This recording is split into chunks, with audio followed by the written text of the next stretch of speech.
Everything changed but the motivation. City to city, the same song who on the station. Controlling the interest. Look how these kids dress. You catching them. Man, one day I gotta get JB back on here, man. He was the original co-host of All Purpose. I gotta get him back on here, man. Him and Booms. I need to get them on here and just thank them for making that soulful banger right there, man. What up, ladies and gentlemen? I know it's been a while since you've seen a recorded version. Since you've seen a recorded version of All Purpose Podcast. But we back, you know what I'm saying? Life be life, and yo, you know what I'm saying? Monday Night Live is going so well, like, ain't no need to throw a monkey wrench in the machine if it's going good. So, but it's a lot of stuff to talk about. And we about to make a massive switch very soon because it's going to be less and less football to talk about as the weeks progress, but the NBA is starting to pick up steam. So, I'm looking forward to that too. Of course, y'all know we ain't gonna start picking on NBA games after the All-Star break, and even then, it's only gonna be like the important games. Like the rest of that, it's too many niggas in the NBA, dog. Too many. So let's see. You know what I'm saying? Y'all know who I am, man. Seven Da Pantha. You know what I'm saying? AKA the Carolina Hurricane, Ridiculous Thing, AKA your baby mama's favorite rapper, AKA Pot Strickland, if you get the point. You know what I'm saying? Of course, I got the brothers in the building. You know what I mean? Phantom, what's up, man? How you doing? You good? I'm good, brother. I'm in exile right now, so I'm all right. I say you in exile. Yo, salute to all my people in Carolina. I'm so mad that y'all getting the snow that I wish I was seeing right now. But salute to y'all. Hope everybody's safe out there. I know the snow can play tricks with power and all the other stuff. So everybody stay vigilant, stay diligent in what you're doing. Now, Ev, yo, I just gotta say, bro, you look a little different today, brother. Things look a little different today. Feeling a little crispy, man. Feeling a little crispy up in here, yo. Yeah, what you do different, man? Y'all go get y'all got to get the whole Bower set up, man. BOWER, Bower, yo. Get the ring light, and get the two studio lights. They don't even cost that much, bro.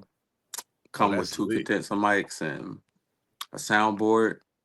How you looking like this, yo? How you looking 4K, yo? Shout out to Bower. Holla at your boy, yo. We giving a lot of product plugs, especially the Bombay. You know what I mean? Y'all better start hollering, man.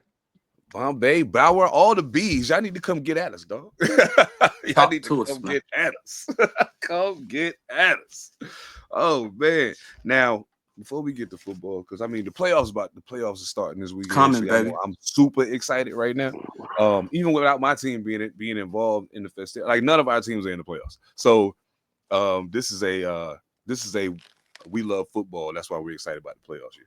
You know what I'm saying? None of us got no skin in the game right now, but that's okay. Sorry. But you know, I ain't even mad about it because I realized that, you know, in time things go up and down, up and down, up and down. And you know, we'll get our shot again. It's coming. It'll come. You know what I mean? I want to start here though, because I just like talking shit about this guy. Zion Williamson got suspended from the New Orleans Pelicans for the game. I think it's either tonight or tomorrow. I can't remember. But he got suspended for the game for being perpetually late to things, team meetings, practices, so forth and so on.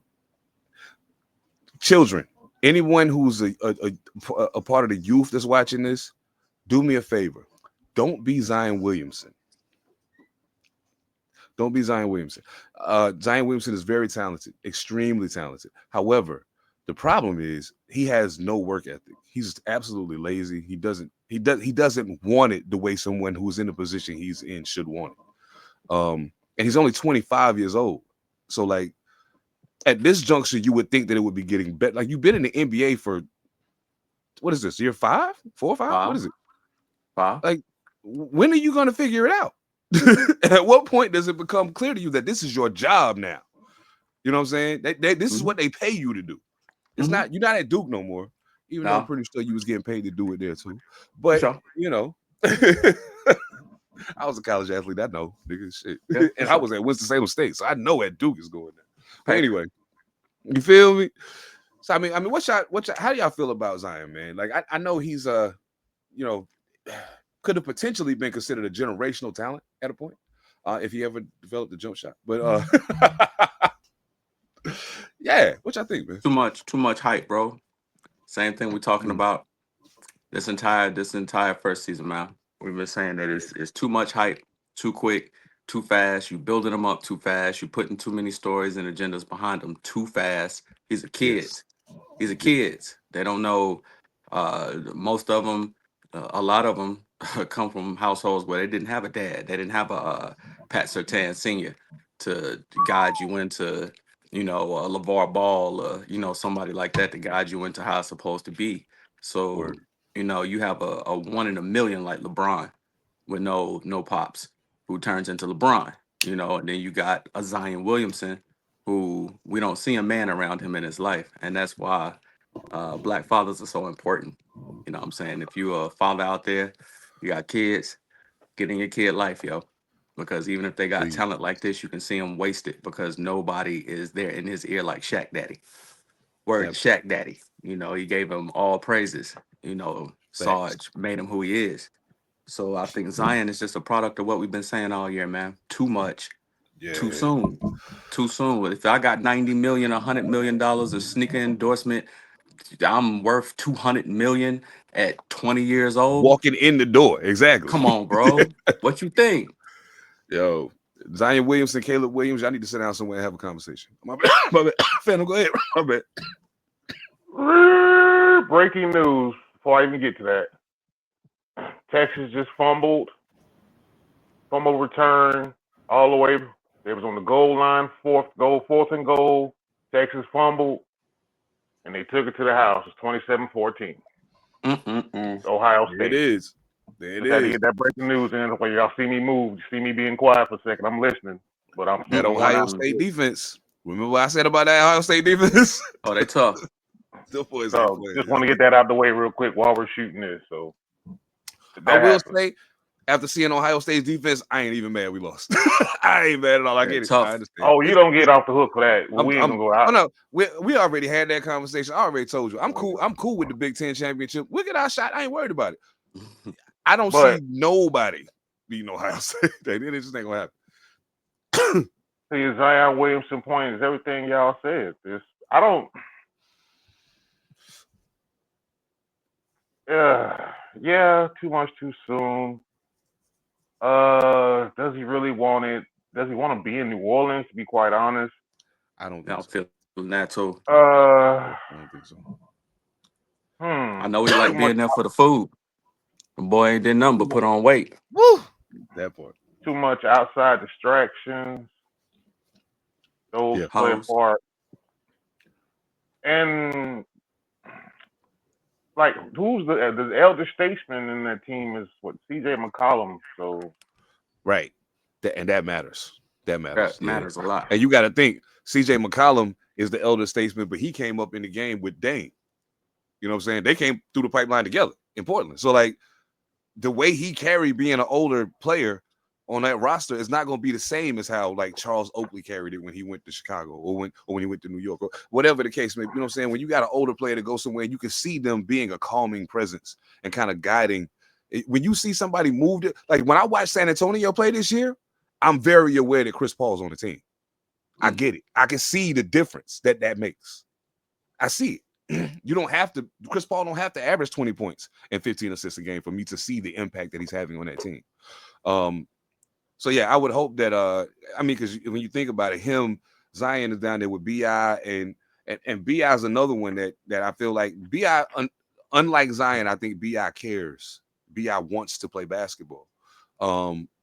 He's kind of fragile because he's so skinny. Like he's always been little. You know what I'm saying? So, he's kind of like Tayshaun Prince, but Tayshaun Prince was fairly durable for the most of his career. You know what I'm saying? But yeah. So but you've seen Bi since he got to New Orleans. You've seen that man grow. You've seen Bi play. You've seen it. Like he's improved.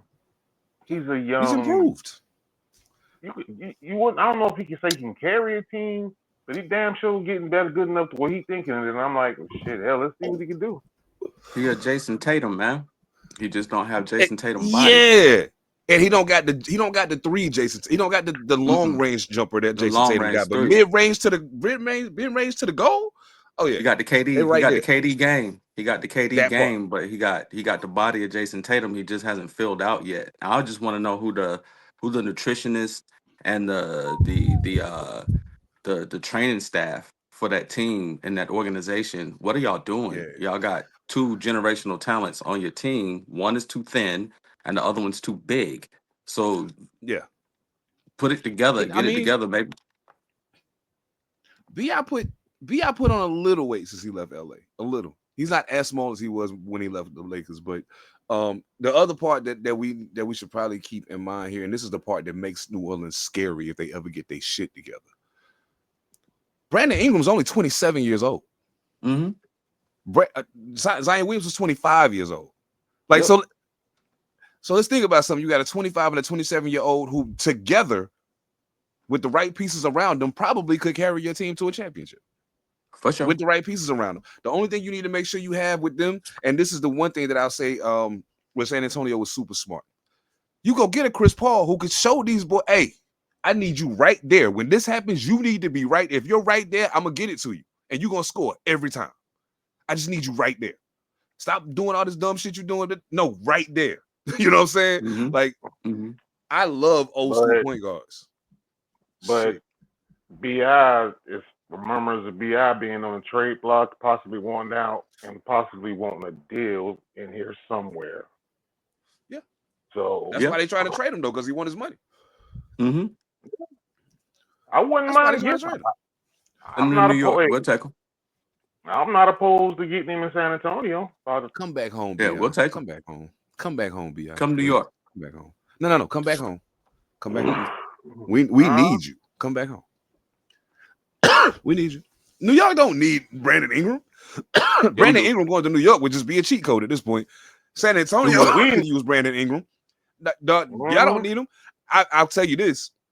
In a 7-game series for the championship right now, it ain't a whole lot of teams I'm gonna look at it and just say, oh, they'll beat the Knicks. It ain't a whole lot of people I can look at and just say that. Like maybe OKC and fucking I ain't even sure Cleveland can beat them in 7. No, I ain't sure about that. OKC you know could. I think OKC could. But I also think OKC could lose. I think the end of that's going to be 4-3, one way or the other. Yeah. You know what I'm saying? They the only two, though. Almost any other team I look at, like 7 games, New York's running you off the fucking court. In 5. Get the fuck out of here. Yeah, they got Get the fuck out of here. You know what I'm saying? They got it clicking right now. I felt a little crazy about the trade, but not a cat. Not a cat is bought in. Bro. That's what he needed to be, yo. Minnesota was a graveyard for him. Like he looked different now. So thank y'all for telling me we can take him in Brandon Ingram. We can pay you. No. I said I can see how he can help y'all. I ain't come back home, Brandon. We got that. We younger. Speaking of your boy, did you see Kobe dunk on Wemby? Yeah, I saw. You see Kobe White dunk on Wemby, and peace to Kobe, man. You know, I usually don't shout out them players like that, but Kobe been playing ball. He been playing ball. That's all I got. Yeah, man. That's all I got. Kobe out there playing ball in Chicago, man. If you ain't paying him attention, yo, go watch a couple Kobe White games, man. He playing ball right now. I think he's got a legitimate case for most improved player. Most improved player. Yeah, they talking about MIP. He got a legitimate case for that. Yeah, he got a he playing ball. Case for that. Yeah, he do. Hey, everybody gets got eventually. Oh yeah, no doubt, no doubt. You know what you just made me think about when you said that? I always laugh when I hear the story about when they was at the All-Star game when Tumbo like, he never got me. And Jordan was like, wait, I ain't never got you? Okay. wait till I see you again. And next time he seen him, and then the way he did it was just crazy. But like, yeah, man, listen, no disrespect to nobody, but dog, that bald head motherfucker in Chicago was just different, yo. But anyway, that's neither here nor there. Yes, Zion, please get it together, bro. I would love to see what you look like out there on that floor with B.I. at your best. I would love to see that. Because I, for one, even though I'm a Carolina fan, watched you when you were at Duke and was just like, holy smoke, where did they find this dude? You know what I'm saying? Like, where you even find him? 250 pounds. That's crazy. 250 pounds. Linebacker flying through the air like Jordan. Mm-hmm. Larry Johnson. That number, Larry Johnson, yo. Hey, Larry. He grandmama. you know what? We're gonna have to have a Larry Johnson talk one day. We're gonna have to do it. And as a matter of fact, when during the course of this basketball season, we're gonna have it. But we got to have a Larry Johnson talk one day, because I personally feel a way about Larry Johnson that I don't think some other people feel, and I'll be getting mad because I'm like, did you really watch him play? Did you see that? Or did you see that? Or you saw him in New York where he was shooting all the threes and shit? No. I saw him in Charlotte. Charlotte. I'm talking about Hornets Charlotte, Larry LJ. Johnson. I'm talking about pre-back injury Larry Johnson. I'm talking about UNLV Larry Johnson, like grandmama Larry Johnson that would dunk on his own grandma and care about it. I saw Larry Johnson. My aunt had tickets to a Laker Hornets game. I saw Larry Johnson, Rex Chapman, and that was the year that Magic Johnson announced that he had HIV. And I didn't get to see Magic. The only player I didn't get to see, but to see a man the size of Larry Johnson with that much bounce was ridiculous, yo. That's crazy. Looked like Julius Peppers flying through the air, yo. That's what Zion's supposed to be. Yeah. Breaking That's news. what he's supposed to be. Breaking news. It's breaking news. Texas just threw an interception, and it's 1 minute and 44. Our official national championship game is going to be Ohio State, Notre Dame. Yep. You know what's crazy? I didn't give Notre Dame a fighting chance, but they ripped. I didn't give them a fighting chance. Larry Johnson. Back to the Larry Johnson point though. That was Larry Johnson with Alonzo Mourning, Muggsy Bogues, Rex Chapman. Yeah, Rex was on that team. Can't forget Rex. Yeah. They had a great starting five, yo. I used to play with them on the game all the time, and I wouldn't even know on his name. True. Grandmama was the truth, yo, with them Converse weapons.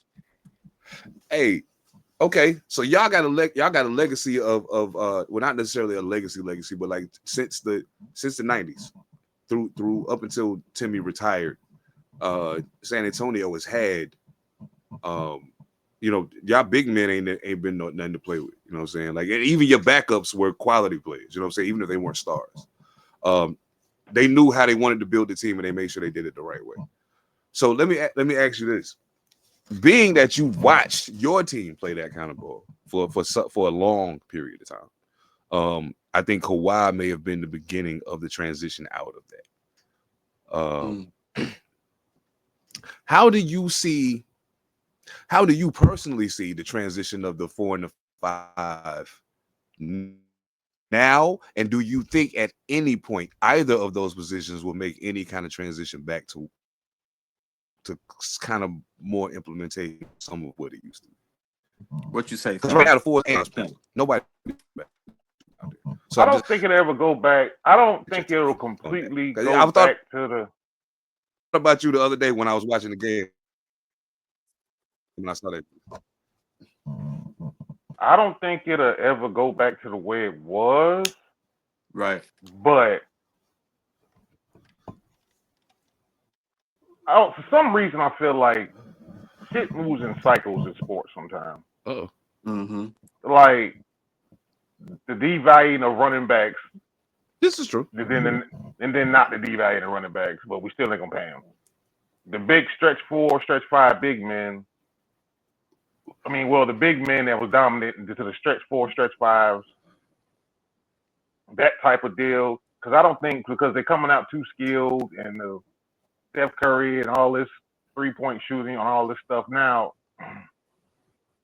this is where I am a Spurs fan and I'm a Wemby fan. This is where I sometimes get a little frustrated with Wemby, because big man, you too goddamn tall to not just go down that bitch and just punish. Facts. Like, sometimes I'm looking at him like, if it ain't Joel Embiid, like the game in Denver.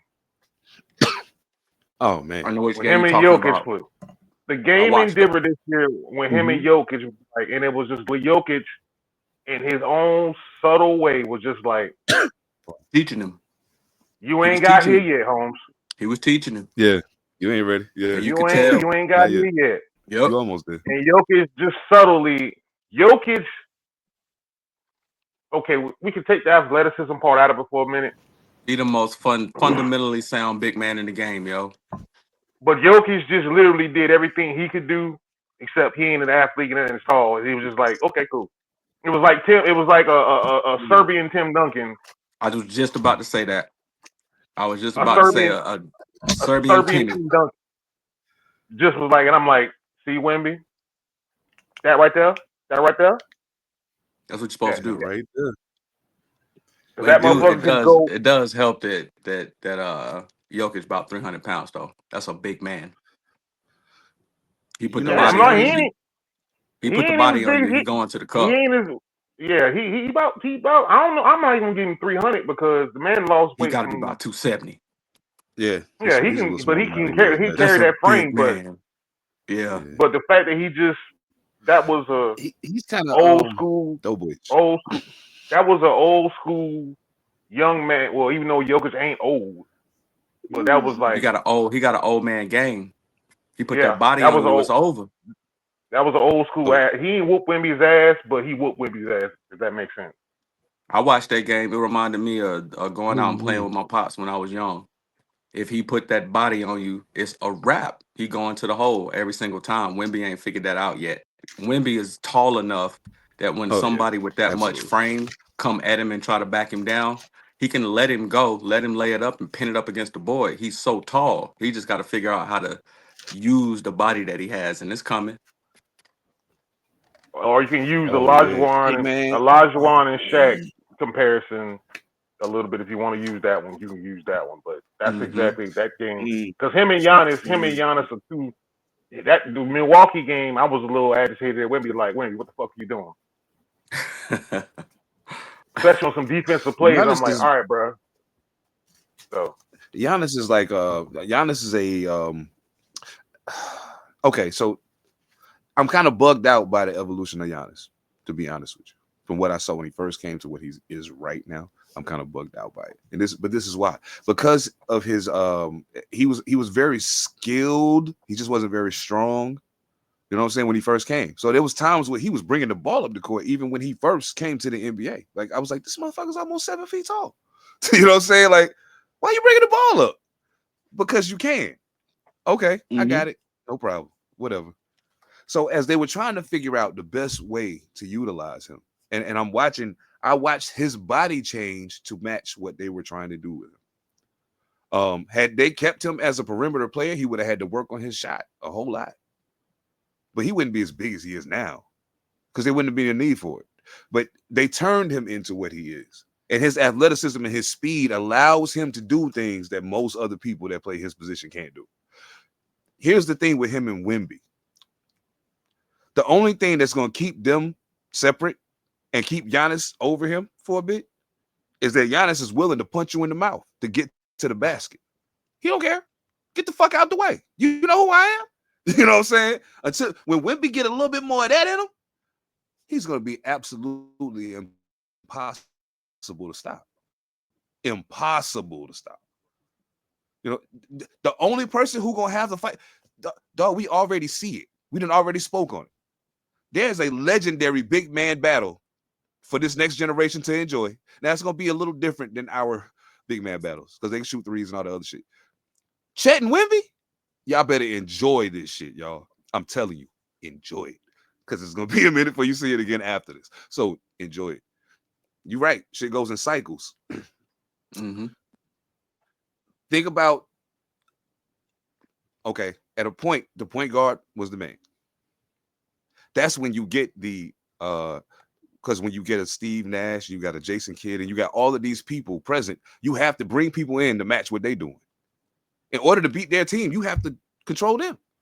You know what I'm saying? There's no way that was, in my personal opinion, that was when that class right there was when the whole perception of a point guard started to change. You know what I'm saying? Because they putting the ball in the hole and they getting assists. That's the part that's ticking me off about right now because I feel like the point guards ain't doing enough facilitating right now. They all want to score, and you end up having 3s and 4s and 5s leading the team in assists. But anyway, I'm mad because I wanted to.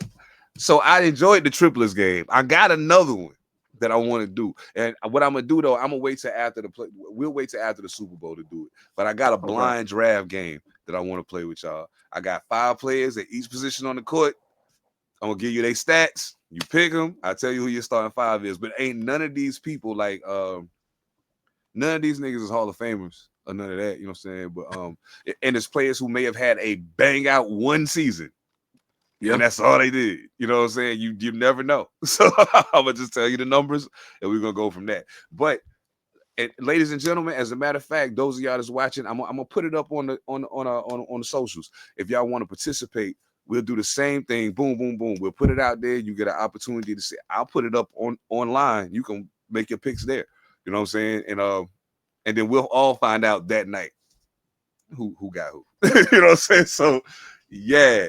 That's gonna be kind of funny. I'm gonna enjoy that because I found some really, really dope seasons that some people had that I was like, don't cheat. He did that?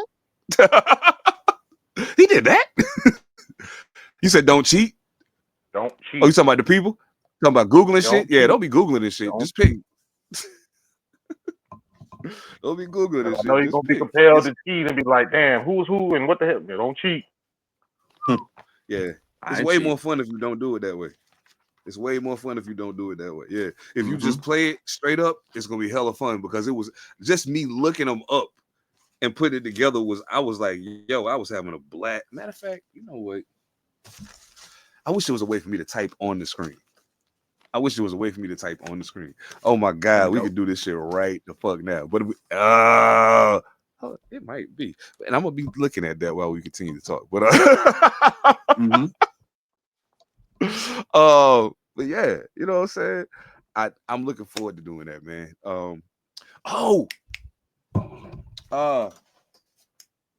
Fuck. The Boston Celtics. Wait, before I do that. I'm about to get some jokes off, but before I do that, I want to say rest in peace to my man Skyway John. Jonathan Gant passed away on the 6th. In the Philippines. He I can't remember the technical name for it, but he had a tear in his heart. Great brother, yo. One of the first people I really locked in with when I moved out here. So rest in peace, John. He was also a big basketball fan too. So, you know, that it just made me think about him. But Boston. First of all, how sure are we that the Boston Celtics are a contender to win the title this year? How sure are we about that? And I'll tell you why I asked that in a minute, but I just need to know how sure y'all feel about that. I'm probably 90% sure, and that's just based on the fact that they know how to do it now. I feel that. They know how to get it done. Absolutely. You know, once you know how to get there one good time at least, you got a blueprint to get back as long as everybody stays healthy. That'll just be the thing. They just got to stay healthy to the playoffs. They're in the East, man. Yeah. They're in the East. That's going to be the big thing for them. Yeah, that's going to be big for them. That's going to be big for everybody, but you know. Yeah. I don't know. They're a 2-horse team, man. They can't afford for nobody to go down. That part.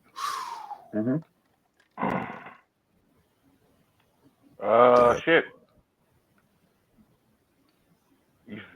They'll say 90. About 90. About 90.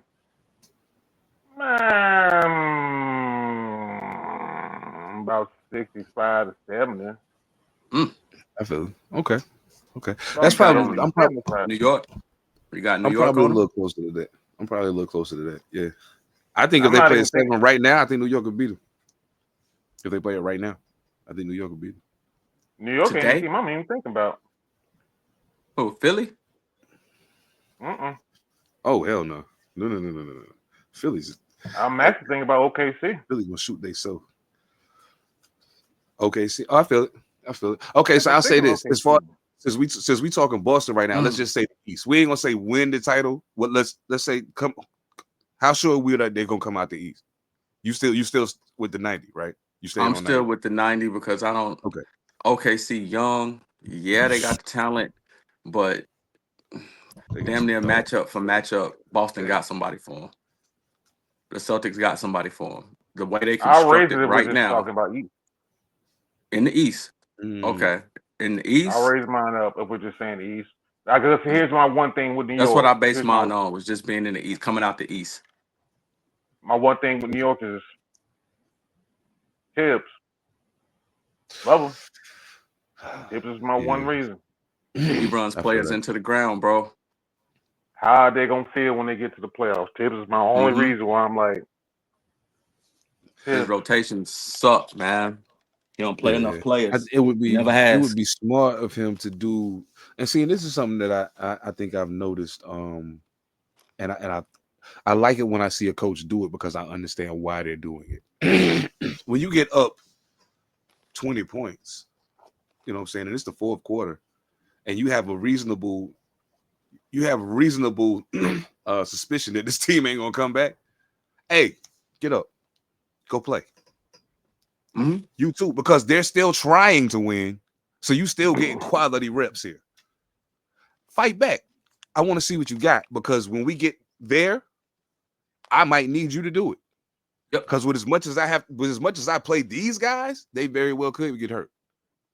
You better be ready. That's why we know who Maxey is. Because of that right there. Exactly. Exactly. Hell yeah. Okay.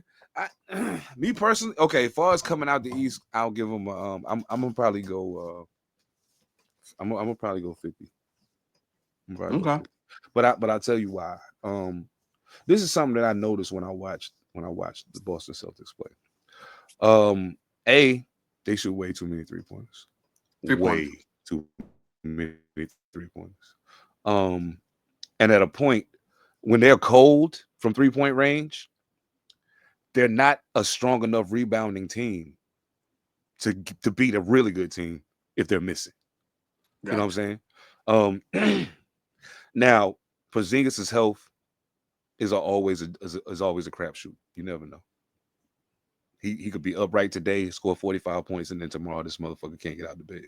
So, you know, that's one of the things. I feel bad if they're banking on that. You know what I'm saying? To help carry them through this time, because doing it twice back to back is hard.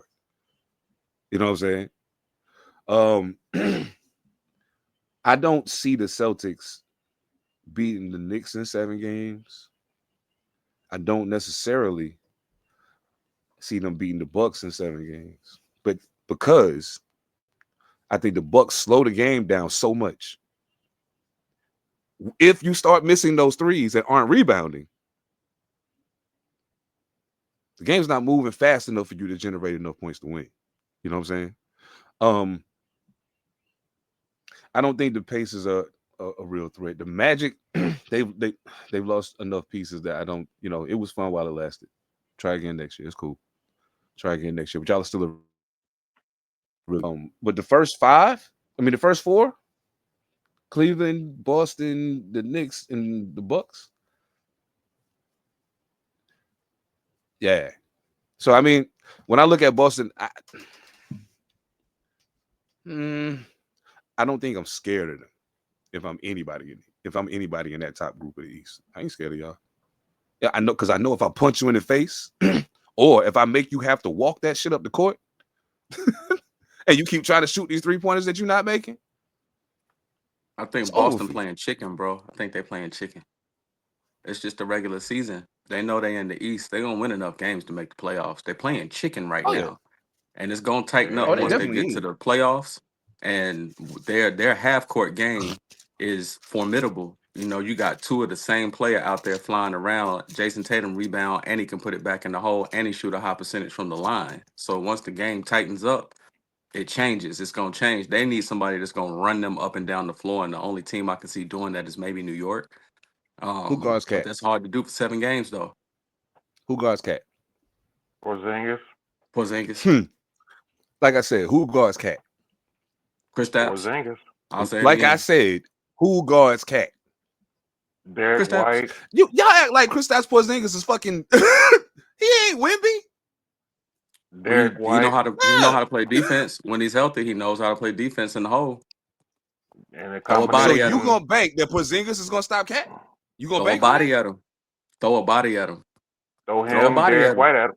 And now he got 4 fouls. Then who gonna guard him? Derek White. Throw bodies at him. That's all you got to do to Cat. We know this. Cat has a history of not liking contact. See, he don't look like he don't like it this year. What you fail to realize, the same thing you're saying about Porzingis. Yeah, Cat playoff performances ain't exactly nothing to write home about. He got to guard Kristaps on the other side. There's a reason why he ended up in New York. Even though you could have sent Rudy Gobert, but there's a reason why Cat ended up out of there now. I hope New York didn't want Rudy Gobert. No, we ain't want Well, if they didn't want him, it's fine. But I'm just saying, there's a reason. There's a reason why Jimmy Butler said the shit he said. There's a reason. Like, come on now, you with Tibbs, true. But I'm just saying, playoffs are different. We took Cat for the scoring. He can score. We can't take that away from Cat. He can score from inside. He can score from the mid range. Every once in a while, he gonna light up from 3. He's a scorer. He's a scoring big man, and we needed that. We didn't want no Rudy Gobert, no stiff down in the paint that can't shoot free throws and none of that. Don't want that. Rudy Gobert. It was crazy. Nobody's mentioned the one team I'm thinking about in the East that if somehow this goof ass plan works. Philly. That's what I said. Philly. Yeah. We still got enough season for them to get another star to come there. Yeah, that goof ass plan works, and Joel Embiid just happens to get in there. Yeah, Philly just got beat up by New Orleans tonight. I'm just saying. The only difference from Philly and Boston right now is Boston just fucking around trying to just get there, and they still being productive doing it, and Philly ain't. And Boston's been fairly fortunate health-wise. Fairly fortunate health. Yeah, not too bad. Except for glass body Kristaps. We had him in New York. We know what's up. He gonna get hurt. Yeah, he missed the glass for sure. Missed the glass. Oh my goodness. No, he ain't. Don't even put that on there, man. That's Joel Embiid. That too. Yeah. He's Anthony Davis. Oh, the crazy thing is, you know what? Oh, before I say that, I want to say, regardless of how I feel about how you coach, I want to give a shout out to JJ Redick. Apparently, he lost his home in the LA wildfires. Oh wow! The Lakers Hornets game was postponed tonight. Salute to everybody in LA, yo. I know, my man Edom Mad Assassin out there. He did say he was cool. You know what I'm saying? He did say he was good. So I was like, that's cool. I know some people that live a little further south in LA too, so I'm a little concerned. I ain't heard nothing from them, but I did tap in with them just to see, hey, everything all right. So hoping everything is good. Everybody in Los Angeles, prayers to y'all, man. Like on everything. That's crazy. That's crazy. Yep, Metaphor said he was straight. Wild. Talk to your boy Metaphor. Oh, I forgot he was out there. Yeah, I forgot he was out there. Man, that's crazy. Oh, SGA currently number 1 in the MVP top rankings where things standing right now. Health notwithstanding, how likely is it that he can carry it to the end and win the MVP? Should have won it last year. Yeah. But I thought so too. But that big fella in Denver, same basic team, just added Russell Westbrook, and every one of his numbers right now are up across the board. Yeah. Excuse me. The stat box stuffer, man. Flirt with a triple-double for a season. Mm-hmm. A slow, lazy one, too. There's ain't nothing you can do with that dude. Yeah. Mm-hmm. Embiid, no. I said Embiid know all about him. He shook at that dude, yo. It was crazy. Embiid got the best of him. So. Oh yeah. He still know in a long series, yo. That dude the truth, just like they found out about Luka. He the truth. Oh, if they had to play 7. I think Joker will eat his lunch. Yeah. Yeah, he's gonna definitely eat his doubt. lunch in 7. Yeah. Yeah. And yeah. What you eating over there, man? And y'all, just so y'all know, they eating a cinnamon roll. That shit is fire. So it's done now, though. I'm gonna stop stuffing my face, y'all. I apologize. Nah, it looked tasty, man. Now I'm hungry.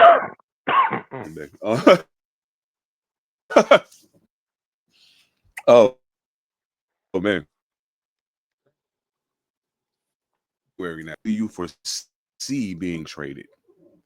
And to who? And for what? Say that again.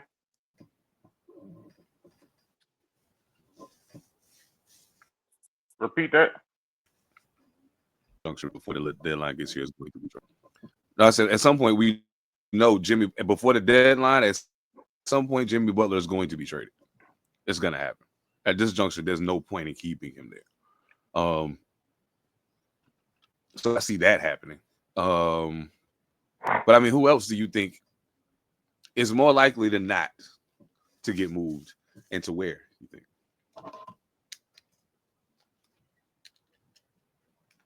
Who you got? People have been flirting with Trae Young for a while. I can see Trae Young going to somebody. I see that. Possibly going west. There's some teams that could use him. I could see Trae Young playing with Chicago too. Low key, Chicago got a good team. They all young. But if they had, Kobe White playing the 2, Trae Young playing the 1, and then fill that in with some, key role players, send Rudy Gobert ass over there, and you got a insta firecracker in the East. That put Chicago right back up on top. So they've been flirting with Trae Young for a while. He need to get up out of Atlanta. I could see him really going to any of the top contenders, man. Trae Young would be an interesting mix with Jason Tatum, Jaylen Brown, and Kristaps Porzingis on the floor at the same time. That's a lot to deal with. True scoring, passing, point guard, a 3, and you could put Jason at the 2. You could put him out there at the 2, and him and Trae Young in the backcourt would be a nightmare, y'all. It would turn into Lob City again. If he play that way, I could see Jaylen Brown assuming that role more than Jason Tatum, actually. And Trae Young and Jaylen Brown just turn it into Lob City again. There'd be some interesting basketball to watch. Make them an instant juggernaut in the East. If I was them, man, at this state that they've had that team together, I'd trade a lot to get him. I'd give away a lot to get him, to get me another 3-year window with that whole team assembled and come out of the East for 3 straight years, 4 straight years. I'd do it.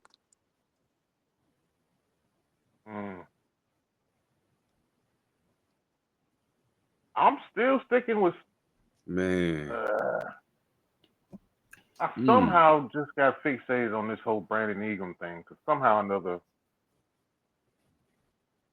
it just feels like it. I don't know where, but I can't even explain why. It's just like, I think this whole Zion Williamson shit, him wanting to get his bag, going to get his money, I feel like it's a sign and trade type of deal where 3 teams coming to play on that. For some reason, Brandon Ingram, and you said Chicago, and I'm thinking, no, my bad. I was going to say Chicago. Sacramento is another team. Does somebody come get Jesus Christ, De'Aaron Fox? De'Aaron? Yeah. Yeah, De'Aaron. It's a few players out there that need to come off the team that they're on and go to a contender, and they would push some of these teams like right up to the edge of where they need to be. Phoenix is cool to watch, but if I was a player, I don't want to go there. It don't look right. The assembly of players is there, but it don't look right. The Golden State, send B out of Golden State. That'd be very interesting. Send B.I. up there to Golden State, move Wiggins, get him off the team. You can send him down to New Orleans. You can put him in purgatory. He done had his shot. He done had his chance. He gives them that Iguodala type player. Yeah, I feel you. real quick. Yeah, You get another Iggy, it and gives them you that probably be Iguodala able to type feel, extend but a slightly Steph. better. I think it's Wait, Yeah. wait, I got What? one. This is a Okay. superstar. What the fuck else if I got one? And we And he can talking help with the about ball Phoenix. handling. What's that? We talking about Phoenix, right? Mm-hmm. Kevin Durant got one more year left on that deal. Yep. Mm-hmm. KD got one more year left. Send him back to OKC, yo. I don't know where, but I'm just saying. Ain't nobody. Yeah, they want to get rid of Bradley Beal. Probably want to keep. They want everybody know they want to get rid of Bradley Beal. Like that's already out there. So and don't nobody want the Yeah. contract. But I'm thinking to myself, man, KD is.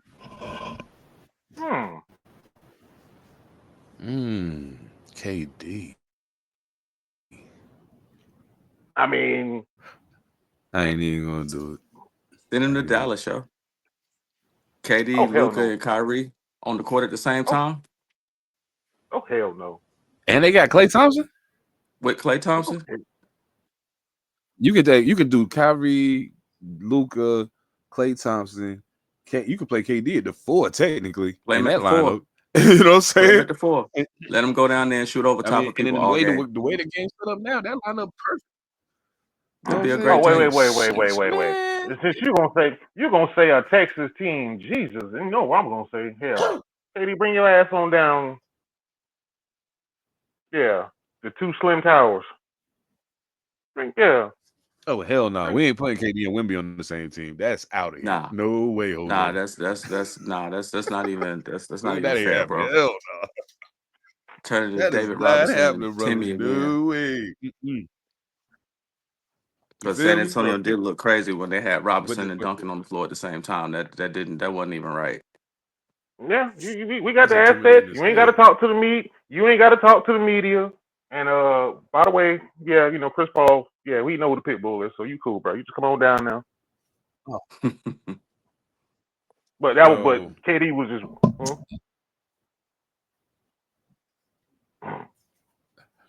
Yeah, that part.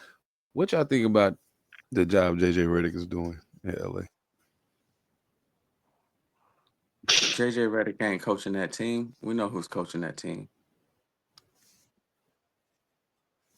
JJ Redick is just on the payroll, bro. We know who's coaching that team. And until he's gone and moves on, we won't be able to fairly assess JJ Redick as a coach. We don't know how he is as a coach yet. So we have a player. We have a Bill Russell on that team right now. We won't be able to assess him as a coach.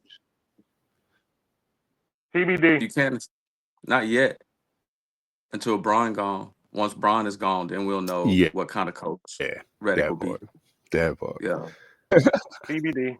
TBD. Mm-hmm. And it's only worse because Darvin Ham's doing so well.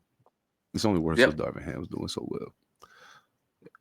And I'm like, see. And we knew who. If you don't like the dude, just say you don't like him. Don't say he's a bad coach. Nah. Don't blame him for the fact that you're losing. Just say you don't like him. The coach of the Los Angeles Lakers since LeBron James has been there has been LeBron James, bro. LeBron James is the coach of the Los Angeles Lakers. He's Bill Russell. Okay, he plays and he coaches. Yeah, Jeannie James and Rob James and all the Jameses running shit over there in LA. I'm telling you, James gang. That's why Magic left. Shit over there in LA. Because otherwise, that's why Magic bounced.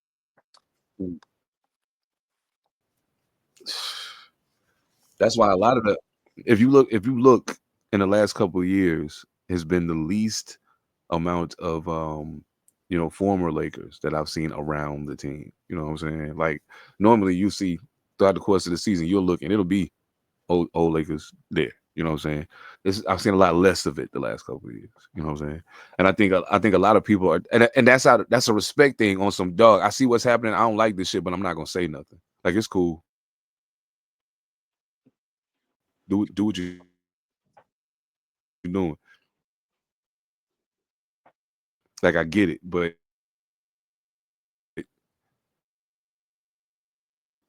Yeah, I'm cool. I'm cool off that. I'll be back though. Still love. I forgot about that. Yeah. Laker fans don't learn how to be Knick fans.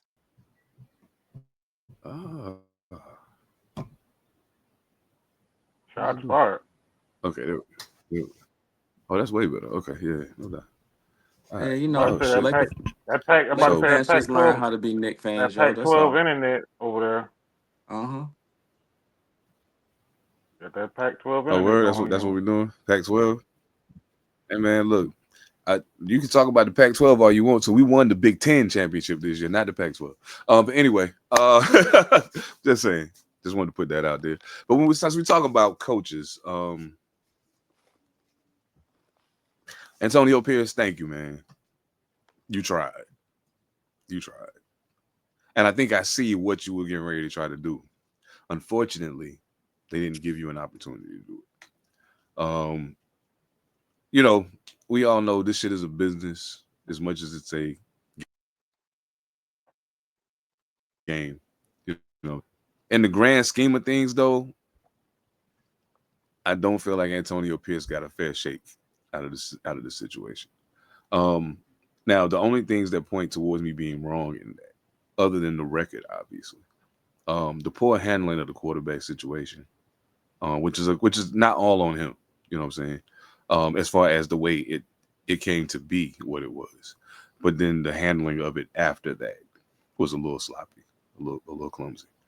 But I mean, he's a first year real head coach. You know what I'm saying? Like, I know for sure I'm the coach now.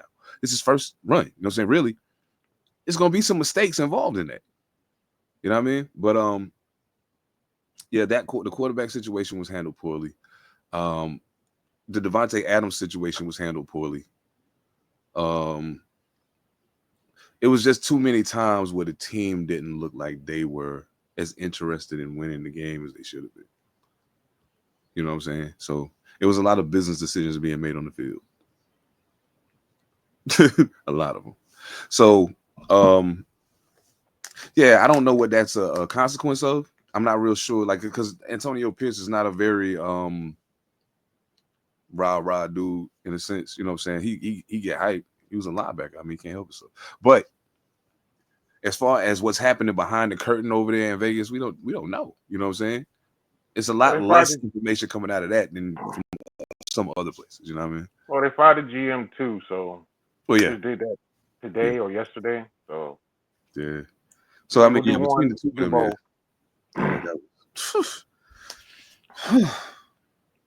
I would have loved to see him get one more year. That's all I'm gonna say. I'd love to see him get one more year. Get him a real quarterback. Get some receivers out there, maybe a corner. Let's see what happens. You know what I'm saying? But yeah. Oh, since we're going into football, Deshaun Watson, I'm sorry, brother.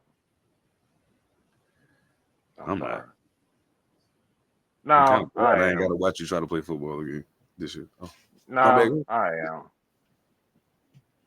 He had the same Achilles while rehabbing. Yeah, bro, I'm sorry. Excuse me.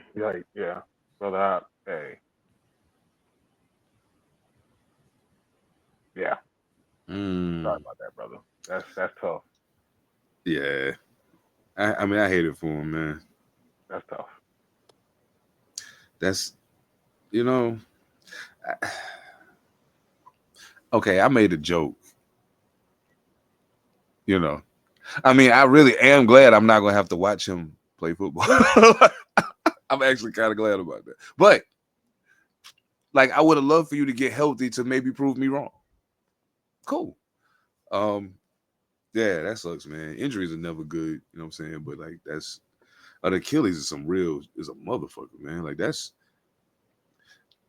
Remember the first season KD came back from his Achilles? Yes.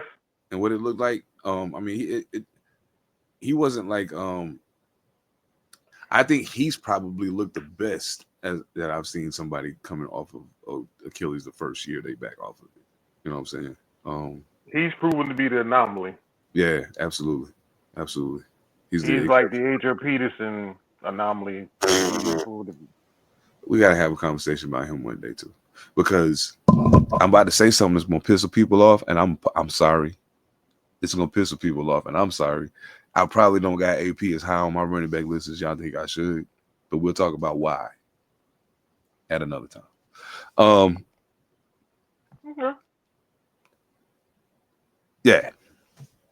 Yeah. Salute Antonio Pierce, man. Damn.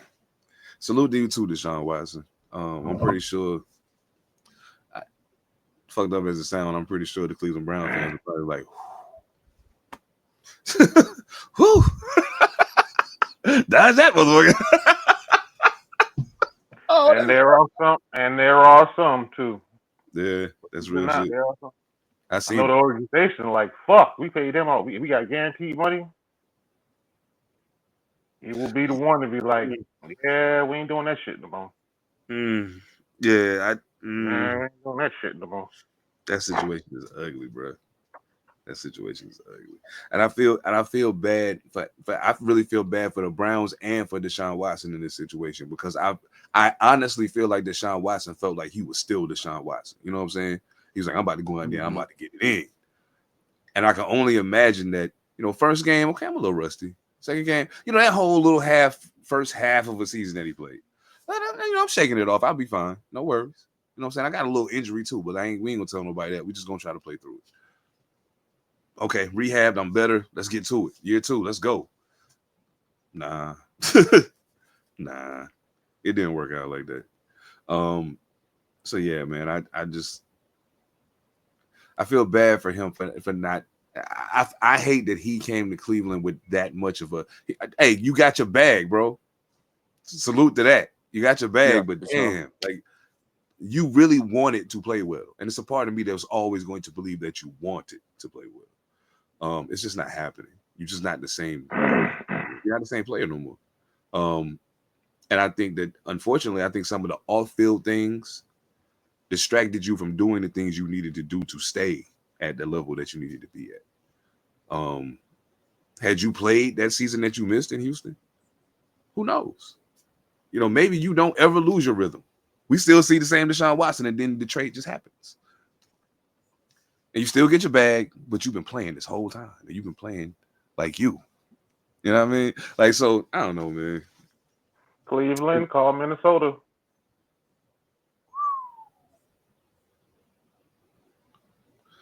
They got 3 of them.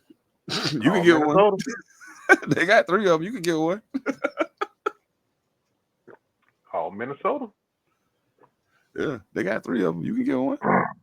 Yo, that'll be your worst nightmare if Daniel Jones goes to Cleveland and show out. Oh man, show his entire ass. I already said it earlier, man. Wherever he does go, he is gonna show out.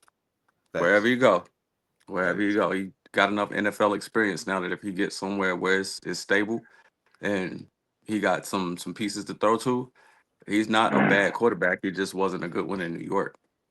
It's hard to be a good quarterback in New York, yo. That's real. That's really real. That's really... Speaking of New York, Rex Ryan. Oh my God. Ooh, what?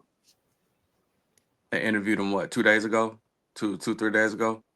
Oh, Rex said he got the job. If he do. I don't know. Yeah. But Aaron Rodgers said goodbye. Yeah, he gonna take care of that. Oh yeah. You fuck up out of there, Rex Ryan get hired. He ain't having that shit. You fucked up. Hey, Diva Man, that way. Fuck out of here. Yeah, he ain't gonna deal with His term was what? Country club was the term he used? Yeah. He ain't gonna deal with that. Nathaniel Hackett, peace. Yep, he out of there. He's out of there. And I hope that the wide receivers have found at some point in their career a love for blocking, because they're going to do it, or they're going to sit the fuck down. You can catch? Great. That's awesome. I need you to block this motherfucker so we can run the ball. Garrett Wilson, call Dan Morgan. Them receivers gonna want the fuck out of New York, bro. I promise you. They get ready to want the fuck out of there. Him and Devontae both. They get ready to run out of New York. Oh my God, Devontae, please come on down 95. Come on down 95, young man. We'll pay you. You're doing damage to your reputation with all this bouncing around right now. Be still somewhere. Be still somewhere. You know what I would love to see Devontae do? If you leave New York, the only thing you can do, then I'm gonna be like, yep, that makes perfect sense. Go back to Green Bay and play with Jordan Love. Go back to Green Bay and play with Jordan Love. Or go to the Commanders and play with Jaden Daniels. No. Go to Washington. Shit. Don't say that. Don't say Devontae, I'm finna hit one of y'all moves on y'all's asses. Hello, may I speak to DeAndre Hopkins? Hey, Dion, it's Devontae. Can I come play with White Steph Curry? Steph Curry? Football Steph Curry. It's football Steph Curry. Nah, hell. Why no. You want a ring? No. If you want a ring and you a dog, that's where you go. That is ridiculous, man. Devontae and Kansas City don't even make sense. That's unfair as hell. Oh, and reportedly right now, Odell Beckham is supposed to be possibly going to Green Bay anyways. Really? Right now. I didn't see that. Wow. The Christian Watson injury. They need somebody. Yeah, reportedly he's going to Green Bay. They need somebody. Hope he play in the slot. Man, I love OBJ, yo. I swear I do. That's my man, 50 grand, yo. Man, told you gotta play in the slot, bro. He long in the beard now, man. You gotta play in the slot. Yeah, he got to. You ain't no outside guy no more. Yeah. 5 to 10 yards, yo. Take the hits over the middle. Be a decoy for the boys on the end. Block so that your quarterback can get out on the edge. You gotta be a different player right now. He can play on the outside. Slants, ins, out. He can play on the outside. It depends on who. This depends on who they match him up against. Yeah, top tier cornerback. His route running isn't Pepper. Yeah, that's the point. So he knows, like, his route running still, he understands leverage and route running, so you can still put him out there. I'm just saying, the Miami Dolphins said very specifically, he cannot get open. That's the problem. It's his separation. The separation, he can run the route, but his separation is gone. And I'm like, I had a feeling this was coming. I saw it coming. He didn't look fast in Baltimore last year. He didn't age like Steve Smith Sr. Even Steve Smith Sr. in Baltimore was Steve Smith Sr. You know what I'm saying? An animal.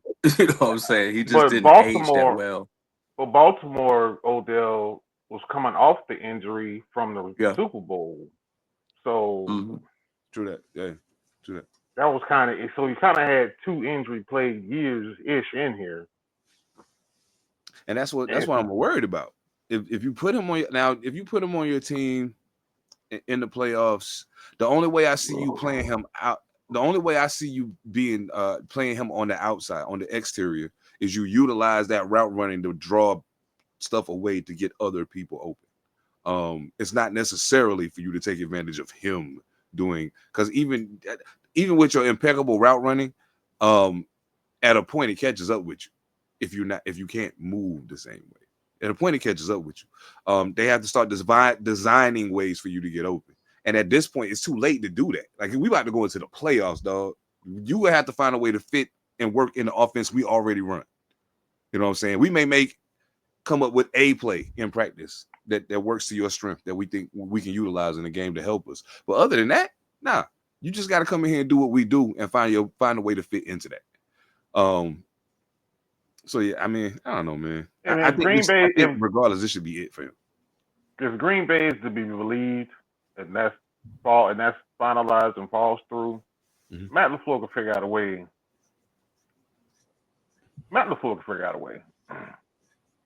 I just think we forget that Tua went out with so many games that it's like, where's the continuity coming from? What was the continuity going to come from? Because he had a shaky offseason, shaky preseason because he was hurt and all that. So that's just one of the ones that,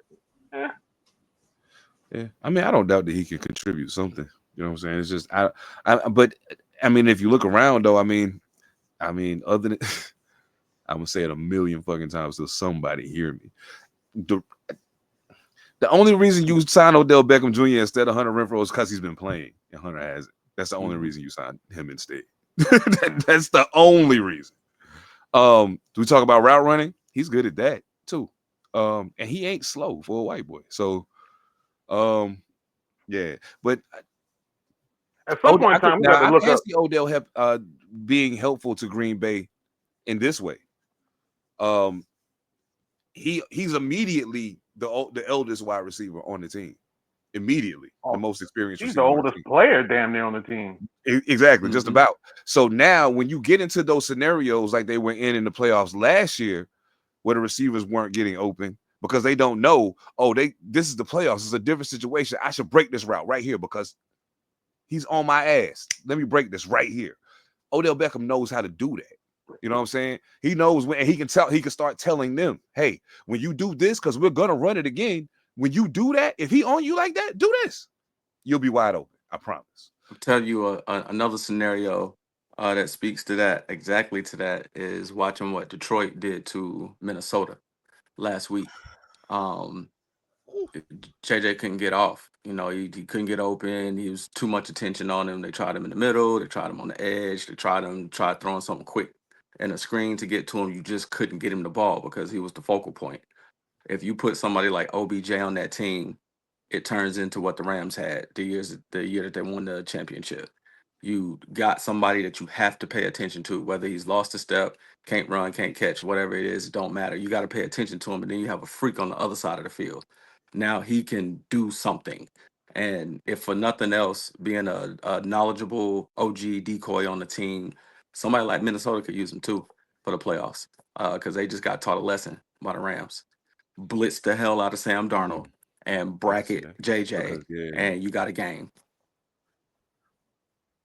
Because they shut out JJ and Addison in that game. They shut both of them out. I think both of them had 3 catches. I think they both had 3 catches, and neither one of them had over 50 yards receiving. Like it was crazy to see it happen. You know what I'm saying? Because I'm like, that was the D line helping the secondary, bro. Receiver duos, they not low on the list. Like they're really good. You know what I'm saying? Like it ain't no bad luck accident that they doing the shit they doing. Like they crazy with it. So Phantom like to talk about the line, you know what I'm saying? That's when them lines are clicking like they're supposed to. When the D line's playing like that, you help the back end, you know. So now they got an opportunity, you know. It's a quarterback getting a little flustered, a little rushed, timing is off a little bit. It's a feast back there, yo. Even if they ain't intercepting the ball, they interrupting routes and doing all kind of crazy stuff. We saw it last weekend. That's the recipe for Minnesota. I hope everybody was paying attention. I know they were. The year Trevon Diggs had all those interceptions. That's why he had all those interceptions. That D line was killing. Up front, they was getting at the quarter. Hey, we coming. You better throw it. And now. You know what I'm saying? No. But he's a gambler too. So I'm about to say no. He's a gambler. A and B. They front run enough to where the same problem with Dallas was in the Trayvon Diggs situation. You know, their middle was soft as all heads. Middle, absolutely. The middle was compromised. That's what I'm saying. Like they can get at the quarterback. I ain't worried about them stopping the run. But if we do get ahead, now you got to throw the ball. So now we just teeing off and coming to get you. You know what I'm saying? Because now, as you saw that, well, I mean, you use the Trayvon Diggs example on this one. I don't think it applies because I'm just like, you haven't seen Trayvon Diggs had those seasons, even though he's been hurt. Well, okay, twice. Oh yeah. But you haven't seen that you haven't seen him have that season like that because everybody just says, screw, we just gonna run on Dallas and we'll figure the rest of it, just run the goddamn football. That shit, that Minnesota Dallas, Minnesota Detroit, excuse me. Minnesota Detroit, that shit was just fat guys doing fat guy shit. Fat guys doing fat guy shit, and goddamn, we gonna come after you. Hey, y'all know I love talking about that shit because when I see it, I'm like, that's fat guy shit right there. That guy business. Yes, sir. Did you see that? Did you see that picture of the Philadelphia Eagles offensive line celebrating something with Saquon Barkley? And I don't know if that was the right tackle or the left tackle, but homie Saquon Barkley, what, about 230? About 230, 235, somewhere around there. Yeah. 220. Yeah. Homie was holding him up like a newborn child. The offensive lineman was holding Saquon Barkley like like a sack of groceries, just holding this man up in the air.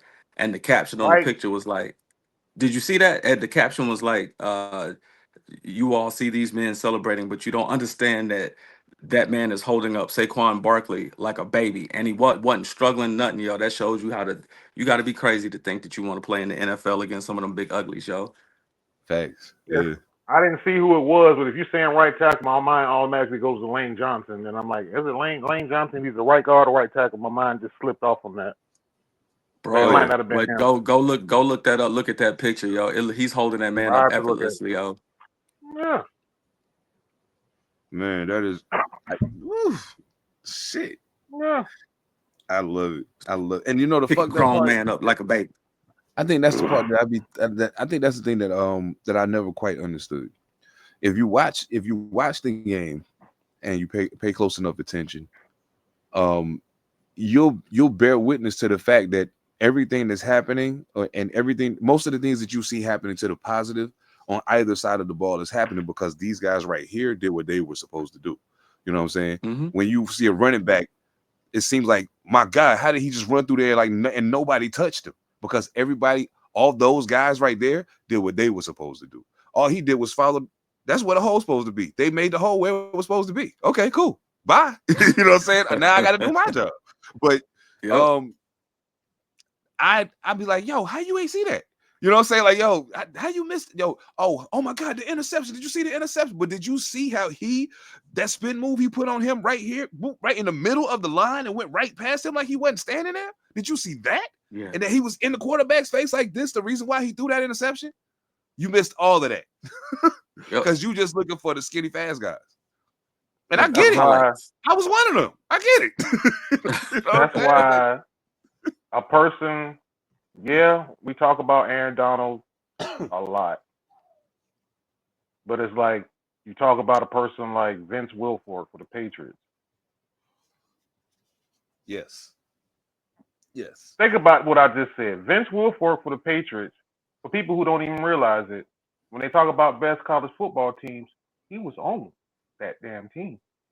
Yep. For Miami. Yep. You was play for the U. Yeah. Yes, sir.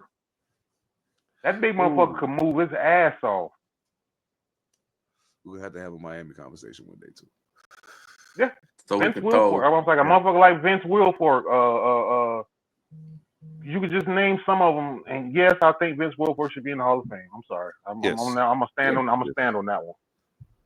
Every Miami player, no matter what side of the ball they on, were like that, super duper physical. Even the running backs, Willis McGahee. I watched the Baltimore Raven clip earlier today, and he had a 30-yard touchdown run where he looked like Jerome Bettis, but much faster. Like he was stiff arming and running people straight over. Yo, I forgot about Willis like that. Yo, Willis was the man.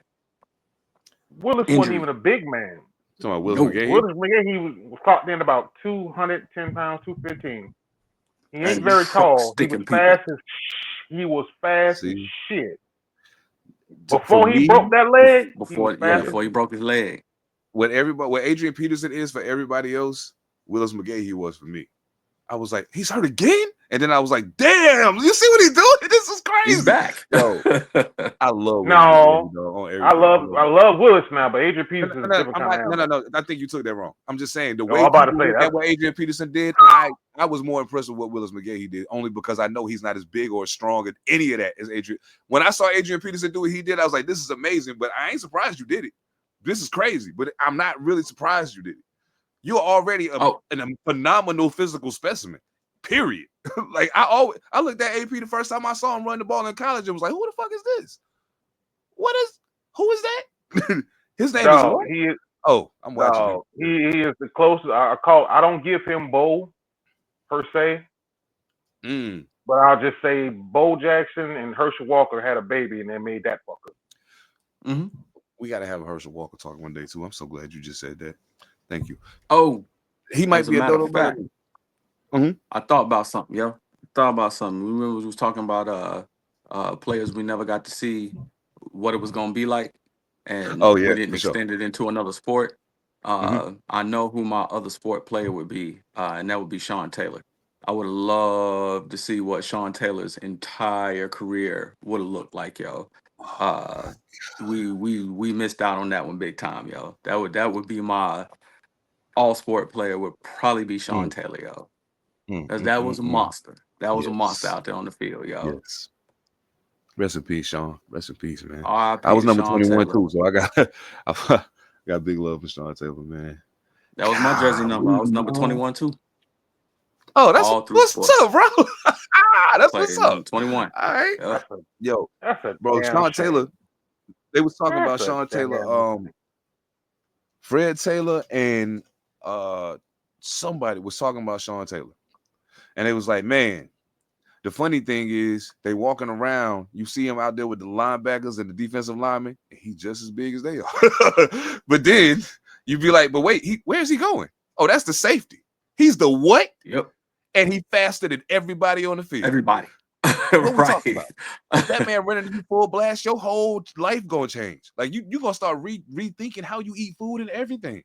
Yeah. I might need a straw, nigga. I can't get a man slightly smaller than Ray Lewis that runs as fast as a running back or a wide receiver. That's not fair, yo. That don't make no sense. Man. You damn 21. 21s, boy. You damn 21. Steve Atwater, Ronnie Lott. I'm thinking about all the safeties I don't want to get hit by. Bob Sanders. Bob Sanders. Yeah. Fucking shit. What's his name? John Lynch. I don't want to get hit by John Lynch either. He just went to he just signed the Detroit practice squad. We just talked about another Jamal Adams. Jamal Adams. I won't get by him. Damn, I feel like I'm missing. Rod Woodson late in his career. Rod Woodson, yes indeed. Yes indeed. He couldn't cover that well, but he was still gonna put a helmet on you. God, hey, I'm trying. Look, dog, it is a Antrell Roll. Woo! Forgot about Antrell Roll, yo. Yes, indeed. Even though I don't like the fact that he said some shit that I don't agree with a while back, I'm like, nah, my nigga, you ain't in. I love you, dog, but you ain't in. Oh, he was talking about he was in the. He was. What he said? As good as the season was, that he said he was better than somebody. Who was it? No, he said he loved Ed Reed, he loved Palomalu, but they couldn't cover like he could cover. Yeah, that's what it was. Yeah. Something. Oh, he bugging. Like, yeah, he bugging. After he said that, the dude that was on the show with him was like, "Yeah, I love you, dog, but you tripping." You can't put yourself above Ed Reed, yo. Ed Reed, a prototype. That's prototype safety right there, yo. Ed Reed returned punts and kickoffs sometimes, man. Come on.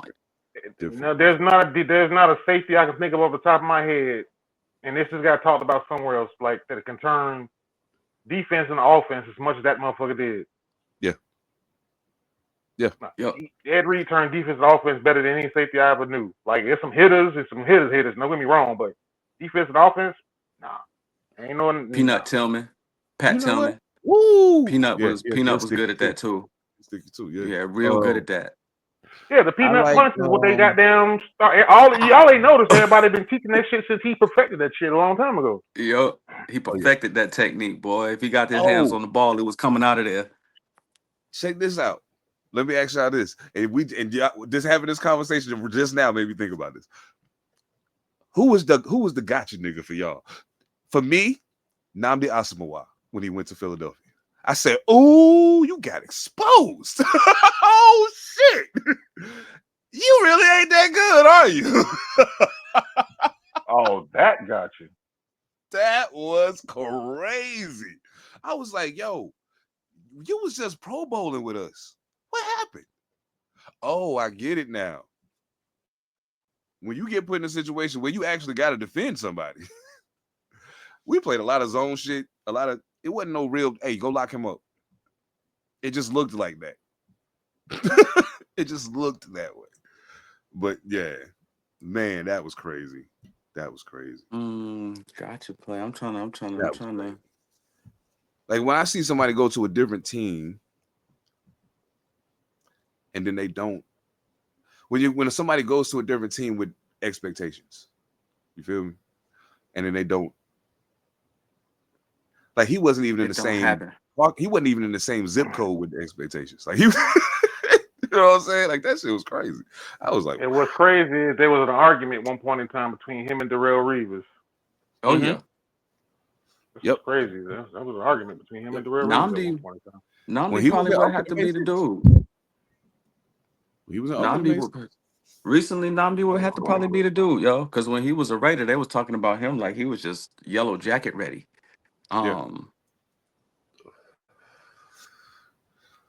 Yeah, that's about Juju. Oh, yeah, that's a good one. I like that one. That's a good one. I like that one. Juju. Hell yeah. I like that. Yeah, you right about that one. Yeah, you right about that one. I like that. I hadn't even thought about him. Damn. Yeah. That's a good one. It might have been Le'Veon Bell if we would have seen him come back to the league. That might be why he didn't come back. Yeah. You know what though? Every stop he went to after Pittsburgh was that for me with him. I was like, this ain't the same guy. That's who? Not the same dude. Are you sure that's him? That's somebody wearing his jersey, or that's him? They were like, nah, that's him. I'm like, that's not the same guy. I know what I seen him do already. That ain't him. But you know what that was also? What do I always go back to? What was Pittsburgh's offensive line at that time? Oh, well, yeah. Jesus. At that time? Crazy. Yeah. Crazy. They had some big uglies for sure. Crazy. Yeah, it was crazy over there, bro. Oof, man. I believe Villanueva, Pouncey. Shit. You know, I started thinking of this shit, and I gotta process these lines because I'd be like, "Oh, Villanueva." Just the left side of their line was Hall of Fame. Just the left side. Yeah, I forgot who was on the right. Like that's the. I'm gonna tell you something good. Okay, and this is why I said what I said about Willis McGahee. Like my personal favorite running backs are generally people who they're not like always the biggest name. You know what I'm saying? Barry Sanders is my favorite running back. But I'm saying, you know what I'm saying? That's Barry Sanders. You know what I'm saying? Bo Jackson is up there, but that's Bo Jackson. You know what I'm saying? Like it ain't just because everybody else like him, it's because I seen what they can do, and that shit is phenomenal. Yeah. You know what I'm saying? And this is no disrespect to none of the people like we said before. I never seen Gale Sayers play ball. You know what I'm saying? I just know he's dope because my pops told me he's dope. My pops seen him play. He told me he was ill. I trust my pop's judgment. You know what I'm saying? I seen some clips, but I never seen him play. You know what I mean? But when I see like Willis McGahee, he's one of my favorite running backs. Deshaun Foster was one of my favorite running backs. You know what I'm saying? Because when I look at him, he doesn't look like what they expect the prototypical NFL running back to look like, but he gets the job done and he don't fuck around. Deshaun Foster, when he was healthy, was a problem. You know what I'm saying? Oh, yeah. Bianca Patuka, when he was healthy, was a problem. I liked him too. You know what I'm saying? I was like, yo, I liked him a lot in college. You know what I'm saying? But then the injury shit kept popping. But then when he finally got right, he was right. And I was like, that's why I like the lasted longer. You know what I'm saying? But like, I like the guys that don't necessarily look the part. You know what I mean? Like Derrick Henry looks Tiki Barber, but he don't. Tiki Barber. Now he's the one that I wasn't the biggest fan of. I don't know why. I've never been able to make sense of why I wasn't a Tiki Barber fan. I love, he was productive as fuck. I just could never understand why I ain't like him. I was just like, because he wasn't Rondé. Because he wasn't his brother. They were two totally different people, even though they were twins. They were totally opposite of each other. Rondé was a dog. Tiki wasn't. Tiki was just kind of stuffy. Not the same. Tiki's personality made me not like him as a player. I think, I think that did. Yeah, Tiki's fumbling problem a little bit. That's a Coughlin fixed that. He fumbled before Coughlin got there. After Tom got there, he didn't fumble no more. He made him run with the ball like this instead of running with the ball like that. You know what? I'm glad you said Deshaun Foster because when you said that, I'm thinking Even though Ricky in Miami was hell, Ricky Williams in Miami was hell. Yes. But I'm also going to a young man that came out of Memphis, a little guy, went to the Panthers named D'Angelo Williams. And I'm like, helmet bigger than he is. Yeah. He was a running helmet on the field. Yes. No, he got weight on him. He was just like, that motherfucker. Eventually, he picked it up. Yeah, no doubt. Man. He got the weight on him, but he down. I understand they took Stu. I understand they took Disco Stu with the number. DeAndre Stu, I think, went 8th overall. I think. Yeah. 18th or 8th one. It was high. Yeah, he went high. I always forget his name. What was the who was the little bowling ball running back in Jacksonville after Fred Taylor? Maurice Jones-Drew? Yeah. That MJD, little dude was nice too, y'all. MJD was dope. Yeah. MJD was dope. Yeah. That dude was nice too, man. Super nice. It's like watching him on the field, yo. Hey, man, I just got to say, Fred Taylor, man, if don't nobody else ever tell you, dog, you one of them. I don't give a fuck about that. I don't care what nobody else say.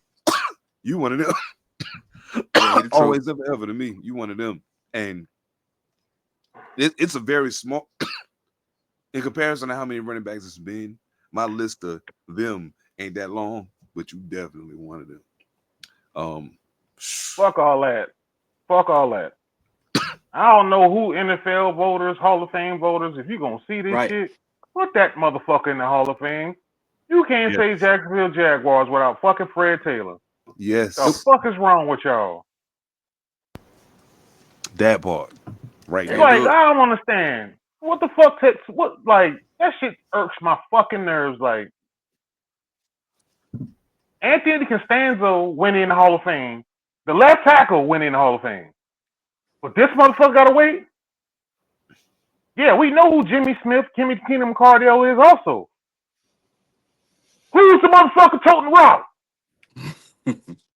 Fred Taylor. And I love the left-hand quarterback. My dude, Mark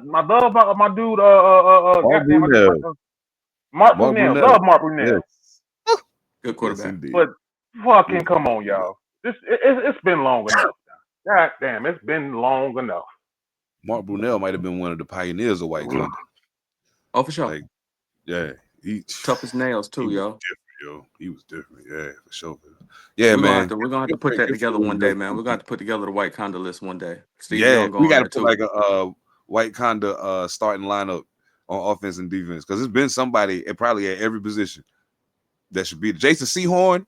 I was just about to say Jason Sehorn. I got his jersey still. White conda all day. He's one of them dudes. That was a problem.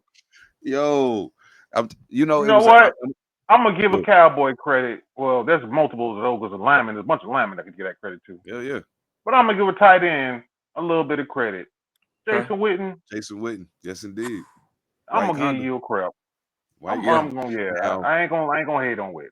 On the white conda tight end list, you probably like 5th on the depth chart, but you still white conda. You still there? Like, nah, he ain't 5th. Yeah. He ain't 5th. Now. Jason Witten. I'm a tight end. You can't think of 5 white tight ends you can put ahead of him. Rob Gronkowski. For sure. Kelsey, Gronk, Jimmy Graham. Jimmy Graham ain't got longevity though. Yeah.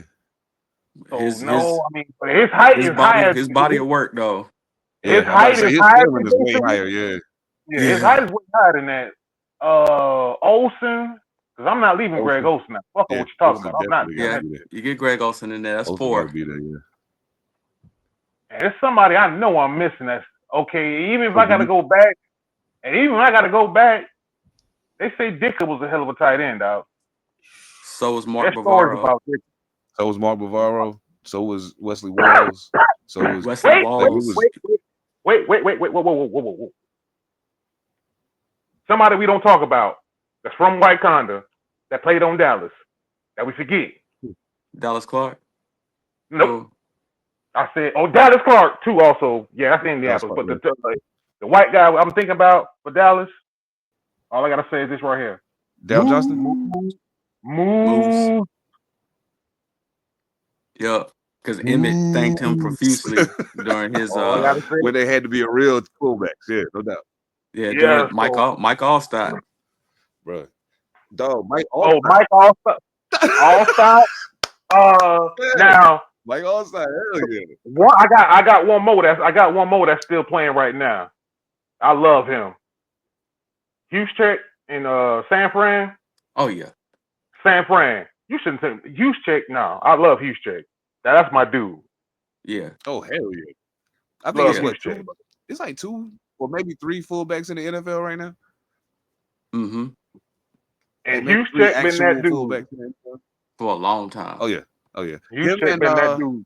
He the last one to make the Pro Bowl. I mean, Ricard. They played for the Ravens. Yeah. He was a beast too. Yeah, Ricard is other two. Yeah, but Juszczyk though, dog. Yeah, I gotta get Juszczyk. Like, we went down that rabbit hole, and I was like, damn, I went down. Like, what's that about? If we on White Conda time, yo, shit. Joe Juravicius was White Conda too. Like, dog. Yeah. Joe Juravicius was White Conda too. Oh my god. Bill McConkey was White Conda. Like Jordy Nelson. Jordy Nelson was bona fide White Conda. Yeah. Julian Edelman. Julius man. Fucking Wes Welker. Wes Welker. What we talking about? Welker, yeah. Man.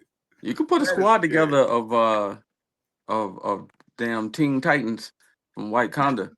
That'd be pretty fucking formidable. Both of the Watt brothers. You know, you put both of them on the team. You could put together a nice squad, yo. Well, you got Luke Kuechly at middle linebacker. Or Brian linebacker, either or. Either way. Romo. Give me Romo. Urlacher and Romo, we got a little beef, but I'll take Urlacher. Yeah, I'll take Urlacher over Romo. Yeah, give me Brian Urlacher. That's not, I ain't gonna lie. Despite what they've done off the field, I've seen Brian Urlacher literally in the open field situation with Michael Vick in his prime in Atlanta. Like, you ain't going nowhere today. Yeah. People forget about Urlacher, yo. He was a monster. I saw that motherfucker in the open field. With Vick rolling to the left. I'm like, huh? What the fuck? Vick didn't get. Julius Peppers did him like that too, yo. Vic said that. I watched the interview. Michael Vick said that. He said Julius Peppers was the biggest, fastest human being he had ever seen in his life. He said this man is 3 times my size and runs as fast as me. Yeah. Yo, Cam said the same shit. I was tripped out by that. About Julius Peppers? Yeah, Cam said the same shit. Wow. Cam said, yeah, he's big. He's the biggest human being in our state.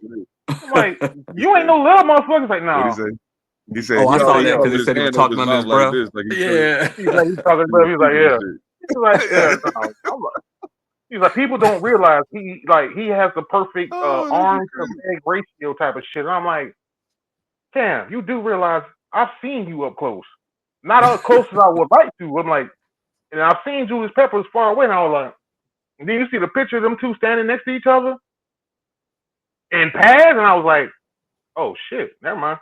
I'm telling you, another man that looked like that in real life was I met Deuce McAllister at Essence Fest, and homie was as wide as the door. Like his thighs were like the size of my torso. The huge legs, and his shoulders were as wide as the door. Yo, like almost had to turn sideways to walk through the door. I was like, and that's a running back? Who's tackling that? Jamal Anderson for the Falcons. Tall and big. He ain't tall. How tall is Jamal Anderson? Jamal Anderson, when I saw him, under 6 foot? Just about, but a little less than that. He ain't quite there, like bro. 11, 5, 10, somewhere around there. Yeah, but when they tell stories about legs and Saquon, Jamal, that dude, I'm like, what the? Because you see him now, he got a little wide, but I'm like, yeah. When I saw him, I was like, that's him. I saw Eddie George in person too. I've seen Eddie George in person, and he's a big man. That's a big man. Period. Yeah, Eddie George is a big man, yo.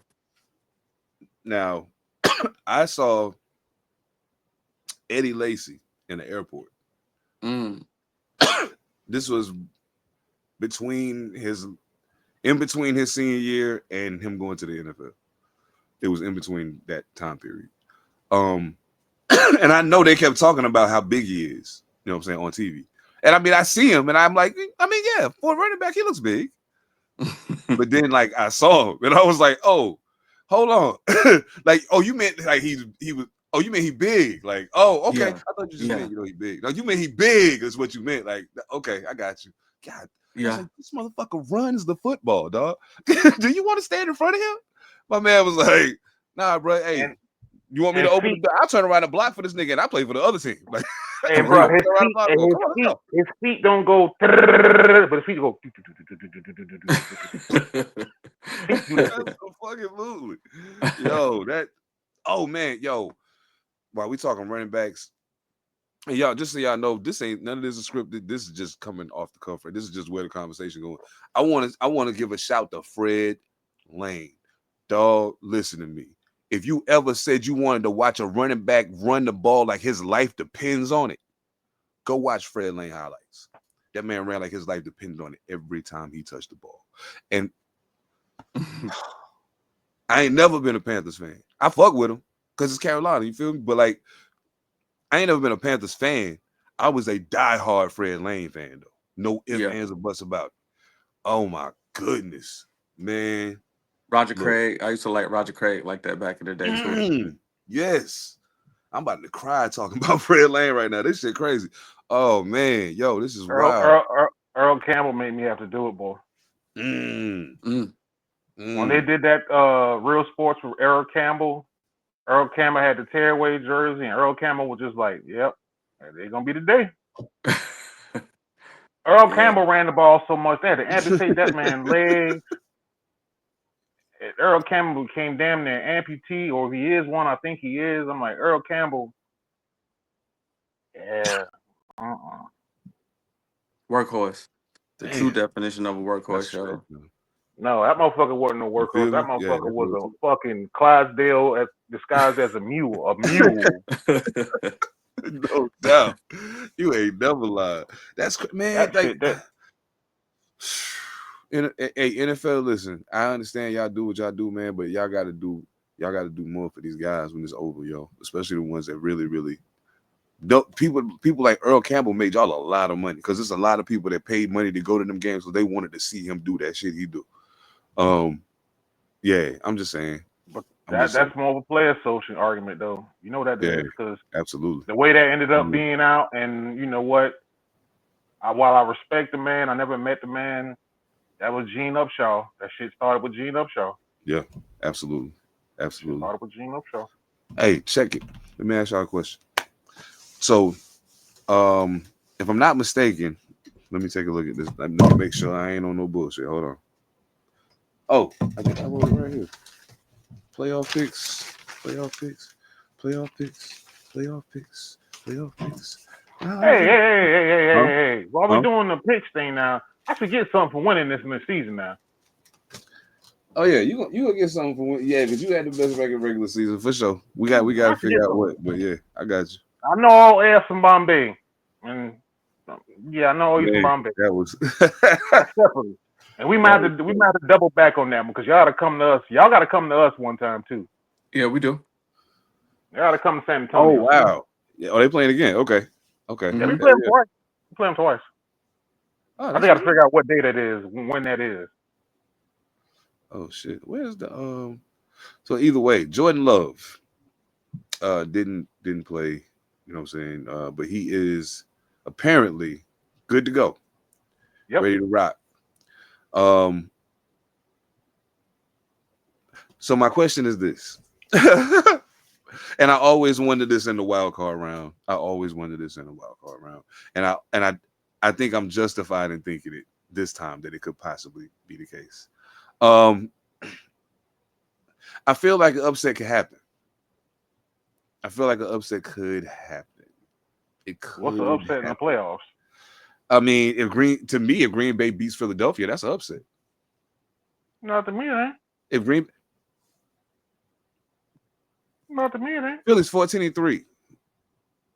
Like that, and at no point was there a question about whether or not they were going to be where they at. But we did have questions we had questions. We had the conversation about Philly's quote unquote dysfunction and whatever the hell else. But and Jalen Hurts just came back too. And they say he looked good. Yeah. So based off you just saying that and me saying what I just said, is it really an upset? Really? I would I would still say yeah. Because if I had to say which one of these two teams got a better chance to win the Super Bowl, Philadelphia Eagles. I would say Philly offhand, but I'll be like, I wouldn't be shocked if Green Bay did it. I would be very shocked if Green Bay did it. I guess that's why I would consider this an upset, because I would be very surprised if Green Bay won. But here's the thing, though. Okay, watch this right here. Watch this right here. Let's just say Green Bay does beat Philly. Outside of Detroit, something got to go through Lambeau eventually, somewhere in here. Yeah. Except for Minnesota is one. Minnesota. I mean, no, Detroit's one. Minnesota is what? The 2 seed? Minnesota is I'm looking at the wrong shit. My bad. I'm looking at Minnesota is the 5th seed. The 5th seed. Okay, yeah. Well that the Packers is 7. Hmm? The Packers is 7. No, I wouldn't be. Now, I ain't sure I'm picking it, but just saying. Devil's advocate. I'll be the devil's advocate on this one. I mean, okay. So I mean, but if that's the case, then the question becomes, okay, so are you saying that there can't be an upset in the playoffs? Is that what you're saying? Not no more. Not no more. And the only reason why I say is because we've seen Aaron Rodgers be the number 1 seed and lose to Eli Manning. We've seen Eli Manning time. We've seen Flacco time. No. Name me the last true juggernaut that it was like, okay, even the Patriots when they did. And that was against the Giants, and it was like, you looked at the Giants, even the Giants said, yeah, we can beat them. Who's the juggernaut? Right now, as we sit here today, who's the juggernaut? I would say this: if anybody said, there's only one team in the entirety of the AFC. No, 1, 2. It's only 2 teams in the whole AFC that if they send Kansas City home, I won't be surprised. Other than that, Bills and Baltimore, I would be like, what? Baltimore and Buffalo, the only 2 teams in the AFC that could beat Kansas City and send them home, and I won't be like, damn, really? Yeah. Okay. But Denver wouldn't shock you. Denver wouldn't shock you now, would they? So what? But Denver wouldn't shock you either, then, would they? Because what have we talked about all season? Denver wouldn't shock you because what we talked about, their back end is a motherfucker. Yeah. Very. And what did it? Yeah. So that's why I'm saying. Yeah. Now the only thing that makes that funny is Kansas City technically had 2 weeks off. Yeah. Oh yeah, they chill. So that's what we're really saying is like, okay, Kansas City had 2 weeks off. Detroit didn't have a week off. Okay. Man. But we've seen this in history though, so it's not like it's shocking. What was the knock on Peyton Manning when he was number 1 seed?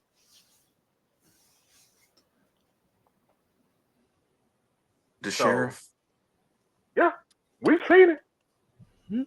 I can dig it. I mean, okay, we're talking about with it being wild card weekend and knowing how different the game get in the playoffs. How much of an effect does that have with them having to play in the wild card round and not maintaining what everybody seemed to have thought should have happened to not have to play this weekend? Baltimore is going to have to go the long way to get to the ring if they win it. Mm-hmm. Knowing that in the playoffs, you're going to want to run it. You want to try to minimize your mistakes, and it's way less likely that Derrick Henry's going to fumble than some wild shit can happen while that ball is in the air. Mm-hmm. No matter what. Lamar Jackson, you can throw it the best you can possibly throw it. Once that ball's in the air. Anybody's. And Zay Flowers is out too. Unless the motherfucker is wide fucking open. And it's still ain't no guarantee he's going to catch it. Nope. No, I'm saying Zay Flowers is out too. Yeah, and Zay Flowers is not playing. So you handing the ball to Derrick Henry. But now, instead of having that week to let him rejuvenate and make sure he's ready, you got to keep going. Mm-hmm. I would hope that early on, especially if they're winning big or got a sizable lead, a strong enough lead, hey, let somebody else run it too. So somebody else is ready. I got that. Yeah, I know. I know they got it, but I'm just saying, don't forget about it. Just because it's the playoffs. Don't get crazy. Spread the wealth because you're gonna have to. May I do the public service announcement again? Sure. Oh, absolutely. Todd Monken, sir. Don't fuck around. Don't fuck around and get cute. Yeah. Don't fuck around and get cute. Roll with the flow of the game. But that big son bitch you got sitting back there, Mr. Ricard, you're gonna do your job. You've been doing your job. Oh, yeah. Sir, Mr. Monken, sir. Lamar Jackson, sir. Lamar, just be you, bro. I understand 6 touchdowns, 6 interceptions in 6 playoff games. Cool, got you. But that big son bitch sitting behind you, Derrick Henry, just go ahead. Isaiah Likely, Mark Andrews. Mark Andrews, I love you. I was you just about to say they about to have a hell of a playoff. Both of them. They about yes, to. Sir. Yeah. I don't even want to see. I don't even want to see a lot of RPO. I want to see a legit run game. Don't put his ass in the eye. There you go. Put him in single back him. Single back him. Put him in pro form if you got to, and turn around and hand the ball off, bro. That's it. No games. Then when you run feel like straight at him. When you really feel like getting fancy, you still ain't got to run. You still ain't got to throw it. Let them run. Okay. Now on the flip side for Pittsburgh, Coach Mightee. Respect to you, sir. Go tell Justin. Going to the playoffs cold. Go tell Justin Fields, young man. No, my bad. Arthur Smith and Mike Tomlin. But Mike Tomlin specifically. Yes. Young man, stay ready. In fact, we got something for you for these playoffs. They're gonna have to. Yep, they're gonna have to. They're gonna have to. The Pittsburgh Steelers do not. They don't look good going into the playoffs. More importantly, pardon me, Russell Wilson does not look good going into the playoffs. It's not all on Russ now. No, it's not all on Russ, but I'm saying. I'm about to say it's not all on Russ now. No, that's why I said the Steelers first. The team doesn't look good. Like there's not a whole lot going right now. And that's not a good thing. Because no matter how good your defense is, if they have to keep playing and keep playing and keep playing, you're playing against other professionals. If you have to play enough, I'll figure out a way to score. It's cool. Don't worry about it. You've been out here way too long. We got you. Don't worry about it. Oh no, we could do this way. George Pickens. Fucks up, bro. Yeah, I need him to play with some urgency. I've always felt like he was a little lazy. And that's why when they traded Deontay Johnson and kept him, I was kind of surprised. Yeah, but they both do the same thing. So that's the point of Mike. And you know what? That's why you can't have two in one sentence.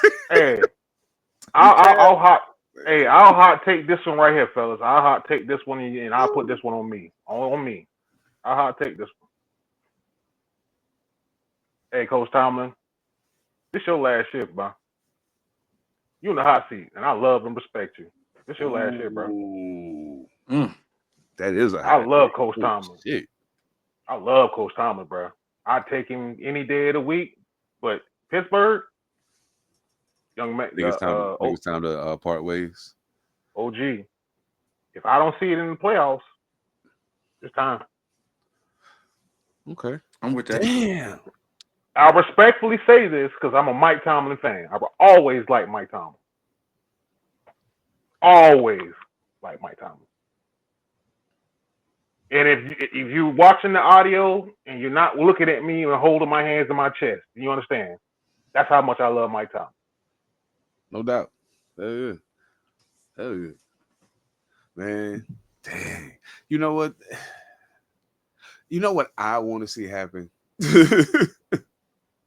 And it's going to sound fucked up when I say this. I already know it's going to sound bad when I say it, but I have to say it.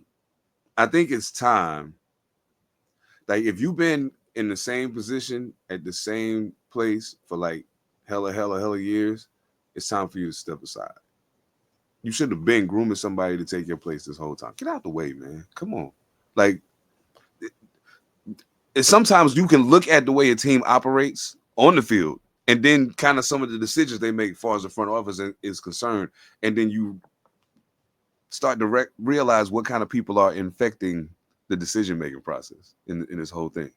Not just who they bring in to play, but then what you do with them when they get here. All right.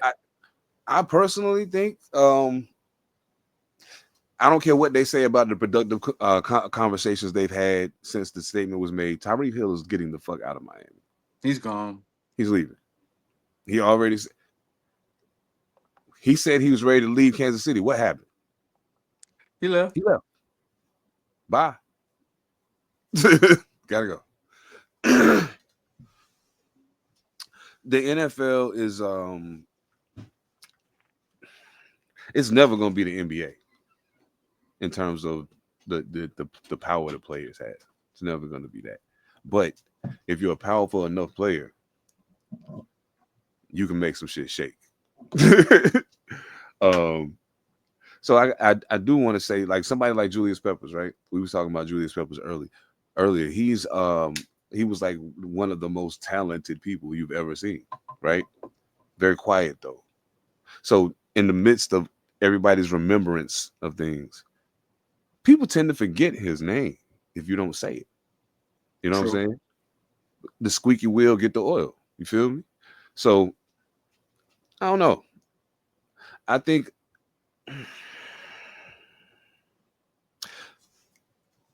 I would just like to see people get an opportunity to exercise some of those new ideas without the roadblocks. You know what I'm saying?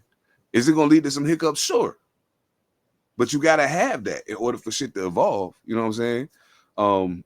That's why, as much as I appreciate what it's probably going to mean in regards to, at least in the temporary, turning around and giving some stability to the culture there, I don't really like the Rex Ryan getting hired to the Jets concept. I don't like it. Go sit your old ass down somewhere, man. Chill. It's okay. We know who you are. You've done great. But chill, man. Keep talking on TV. That's fine. Yeah, it'd be nice. But nah, man, it's time to start tilling the soil and seeing what's come out of all of this. And you can tell that they ain't doing the best job of spreading the knowledge that they getting. When you look at how some of these fucking coaching trees perform, you know what I'm saying, after they leave from under their head coach. Who that was under Belichick was shining. But he's the best coach in the history. Yeah, whatever. Miss me with that shit. But who your boy that who your boy that got out from under his tree and went to the Jets and was Eric Mangini? Oh yeah, Mangini, yeah. Yeah, Mangini. But Mangini ain't the one. Mangini ain't the one. That's why I always bring Romeo Cornell and Vrabel. Romeo Cornell, he got one better than that because he got Mike Vrabel. Yeah, put Vrabel in White Conda too. Vrabel radio. And if I may pause something to my point real quick, Mike T don't do what he do. You know who I'm putting in that job at the Steelers? Who? Take a wild guess. Mike Vrabel? I'm talking about the way the Steelers operate, right? Mm-hmm. And he's not a young, but he's around our ages. And a brother. Ed Reed. Aaron Glenn, feels like a Steelers head coach. Oh.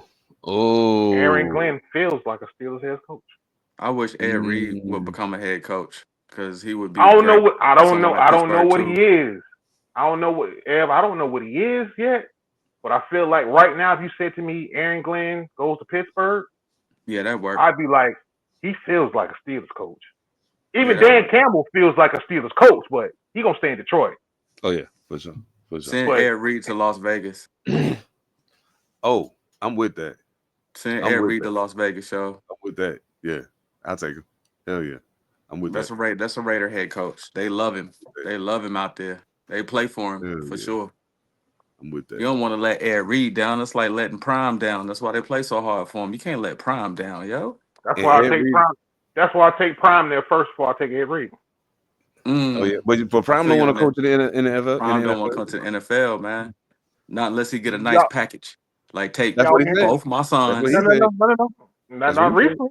That's what he said. Ain't recently what he just said.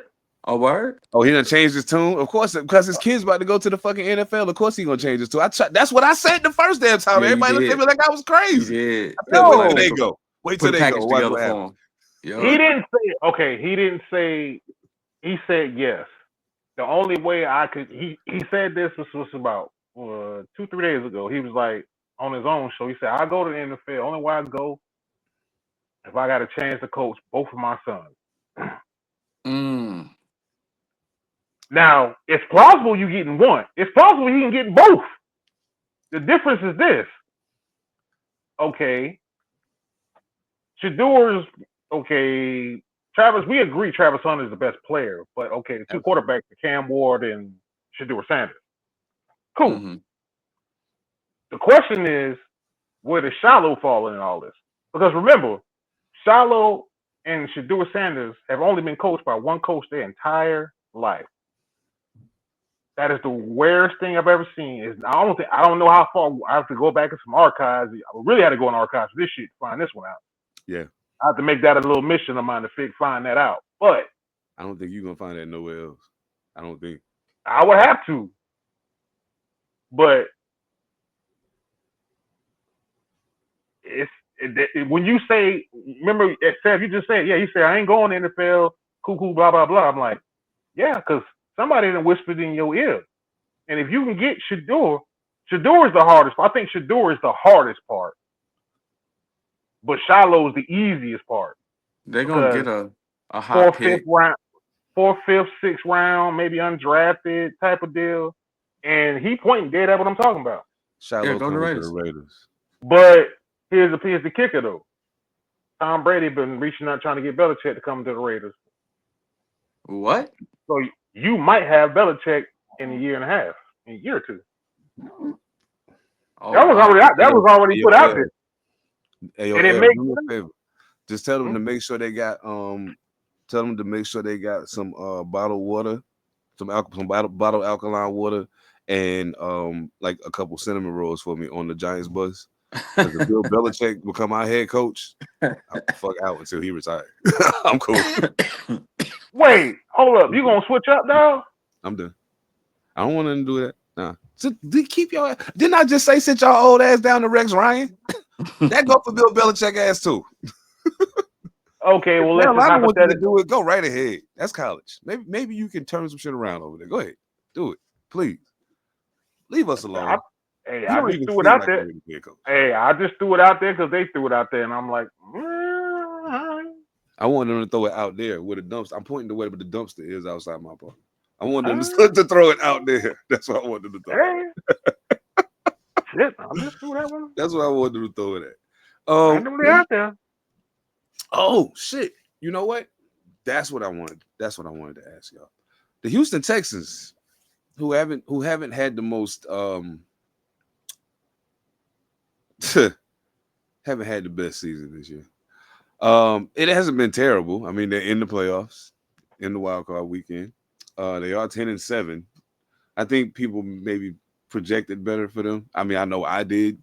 There are some things that have occurred that that are definitely going to affect that. When you lose Stephon Diggs and there's some people that ain't played. Joe Mixon's missed a little bit of time. Yeah, and CJ Stroud is having a bit of a sophomore slump. Not a bit. He's having a sophomore slump. Let's just call it what it is. They get an opportunity on Saturday to see if they can send Harbaugh and Herbert and company back where the fuck they came from. How do you? I mean, I don't know. What y'all thinking? I mean, I know we already like picked and all that shit, but like I'm just saying.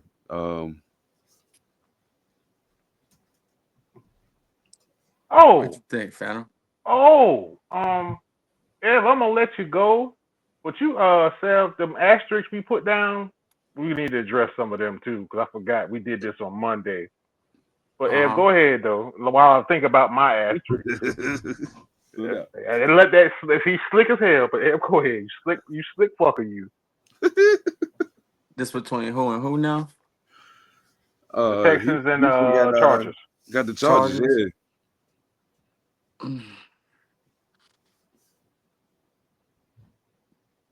I was really big. And that's the reason I'm bringing this to the table, because I know we did it Monday, but I figured we'd have had a little more time to settle into. It's here now. It's so still just, Chargers one more sneeze for me. If we change our mind. It's still Chargers for me. Like you said, the Texans aren't playing bad. I still just don't know who the Texans are. I know pretty much what I'm gonna see on the field with the Chargers game to game.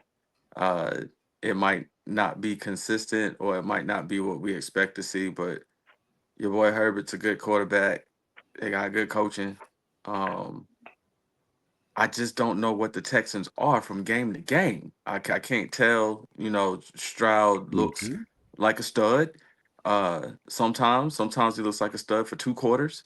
Sometimes he looks like a stud for 3. Sometimes he balls out in the game. Sometimes he is not there at all, and he's just managing the game. I don't know what that is, because I mean, Jaden Daniels done showed you that you got to be a dog all game, and he's a young boy. He's brand new. I don't know. I don't know, man. Something is. I was big on Stroud. Take him before Bryce, but now we looking at Bryce, and it's like, okay, maybe he does have the mannerism that we thought C.J. Stroud had. Faced his adversity early, and now he ready to play some ball. Stroud won early and got mad accolades, and now he's reverted to managing the game.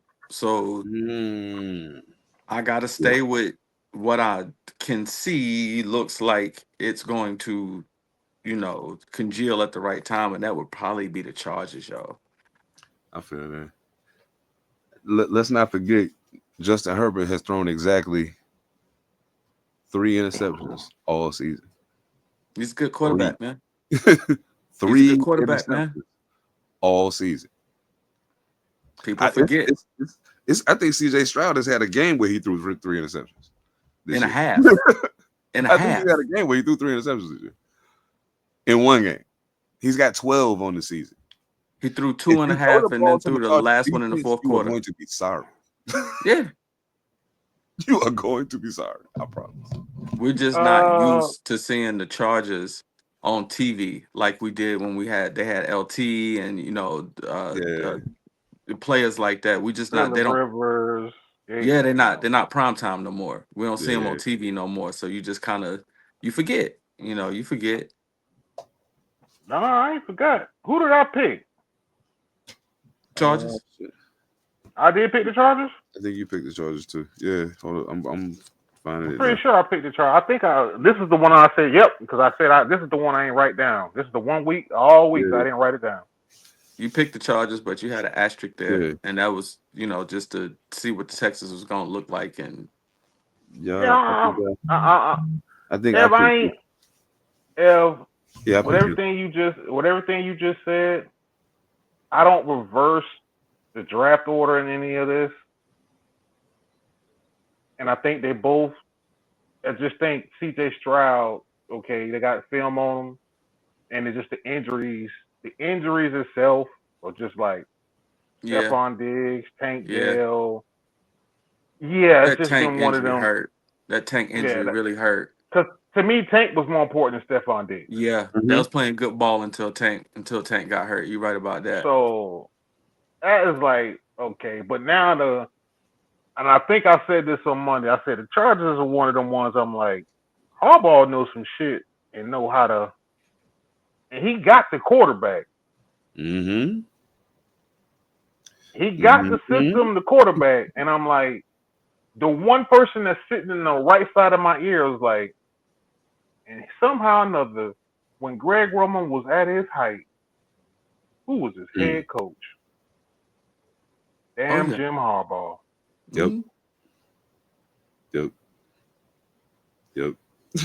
That's why I'm like, that's crazy. Somehow or another, if you Harbaugh put the Chargers, brothers is formidable, man. Harbaugh brothers is just that's it. They are what they are, bro. This shit crazy. I know Jim versus John goes to John. For sure. Well, yeah. But everything else is like, you Jim fuck around with Jim Harbaugh. You fuck around with Jim Harbaugh if you want to. I'm like, and you gave him, this is the best quarterback he's ever had in the NFL. Respect to Colin Kaepernick. Hey, Cap, you were good. Athletically, you were superior to Justin Herbert, but you still can't pass like that. That big fuck. No. No. Athletically, you were superior, but that fucker, because I didn't even see it coming out of Oregon, and you were an Oregon fan, Seb. You was like, I didn't even see this coming out of Oregon. Nah, I was like, he good. I did. You know what I'm saying? When he played it. He was one of the players that when they were talking, you could see it on the field. He looked like an NFL quarterback on the field. No doubt. Body wise, when he threw the football, it looked like your boy Richardson, your boy for the Colts. Herbert's arm looked like that, like he could throw the ball 100 yards if he wanted to. Oh yeah. But Jim Harbaugh did something. He saw it immediately. I'm gonna protect him from himself, and I'm gonna make him see it so he can understand it. Mm-hmm. Yep. That's how you get 3 interceptions for a season. Yeah. Exactly. Yeah. Exactly. Yeah. That shit crazy, man. So I'm gonna stay Chargers. Who else I got to ask you about this week? Who else we gonna revisit before we close out this thing? Who else we revisit? Let me see. I think we all was in agreement on Baltimore beating Pittsburgh. I don't remember if I don't got the paper right in front of me. Did we all pick Buffalo over Denver? One of us picked Denver. I can't remember which one it was. I picked Buffalo. I picked Buffalo. I might have picked. No, I definitely didn't pick Denver. So okay, it was all Buffalo for that. All right, cool. Okay. Unless I said Denver and I'm usually the one that goes out of the box. So I'm like, did I say that? Somebody picked them boys. I know I wasn't picking them. Oh shit! I'm pretty sure I said Buffalo. It was a lot of asterisks, man. That's why I said there's a few on both. Me and Seth had the asterisks. I knew I was like, damn, I was ready to change my mind, but I was like, oh man, I should have wrote. This is the 1 week I should have wrote this shit down because I was like, we revisited, but I'm like, somebody will be able to check me and remember. No. The Chargers get. You know what? I'm gonna take Houston in that game. I'm gonna take Houston in that game. I think that was one of them. Baltimore. This way I make sure I keep up with it. If it's on my phone, I know I ain't gonna lose it. All right, Buffalo. You got Buffalo. Do I got Buffalo? I can't pick fucking Denver, man. Oh, I got Buffalo. Fuck it. Even though I just want to say I'm picking Buffalo and fuck the Denver Broncos because we're in the same division. But I think Denver has a valid opportunity to potentially beat Buffalo in this game. Mm-hmm. I really believe that. Who else? Do this right here. Find the paper. When you find it, text it. And whatever that paper says, that's the asterisk that doesn't change. I'll just own that asterisk. Oh no, it's only 3 more. It's only 3 more games. We can pick it right now. Green Bay, Philly. I got a pretty good feeling. I know, Ev. I think you in Philly. I do believe. Yeah, I went with Saquon and them. They're gonna run the ball. That works well in Green Bay. Yeah, hell yeah. It's in Green Bay. No, it's in Philly. It's in Philly. It's in Philly. Yeah. It don't matter. They're gonna run the ball. Oh yeah, absolutely. A lot, profusely. They're gonna do what Baltimore fails to do when they're supposed to do it. Run the ball. Here, take it. Here, take it. Hey, Saquon, take it. Yeah, I'm still going Philly. Oh but shit! I think that's one of my asterisk games too. And so now I'm hearing, I'm like, I think that was one of mine. Like, it's possible. But,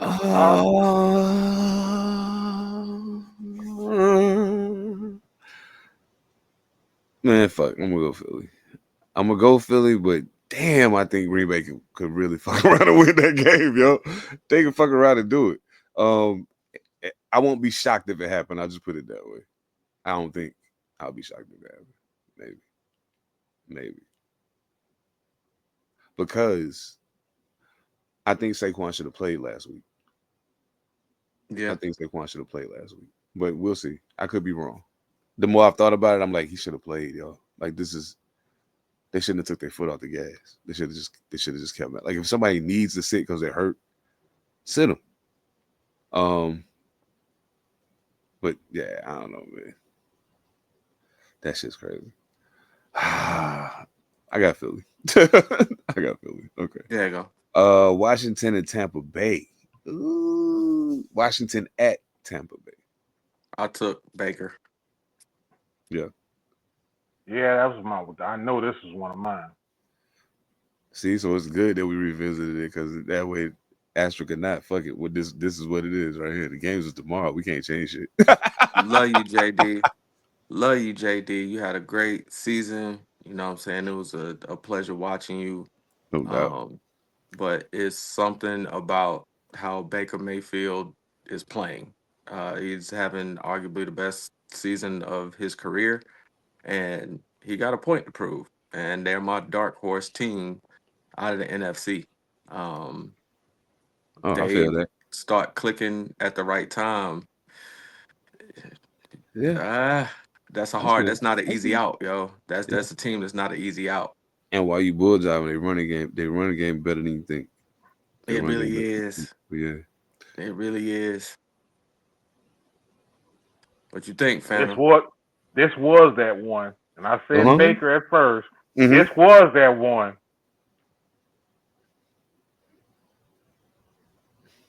Then Tampa. I'm taking that dog on Jaden Daniels.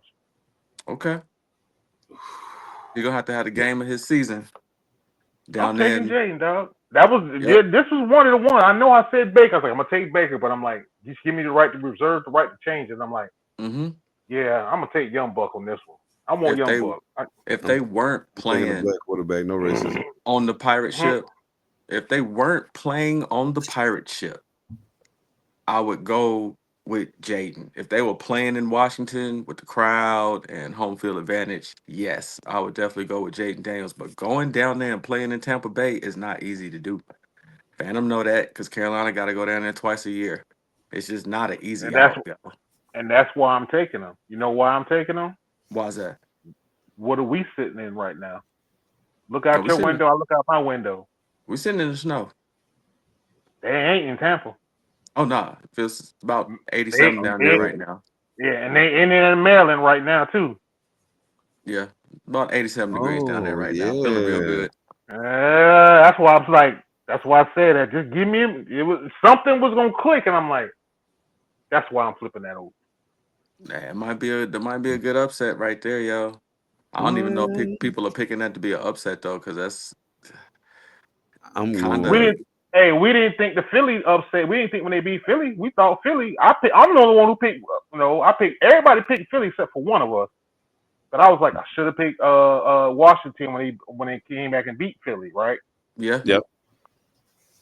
This is that one right there. That's why I was like, this is that one. I knew I had one until you brought it up. I was like, yeah.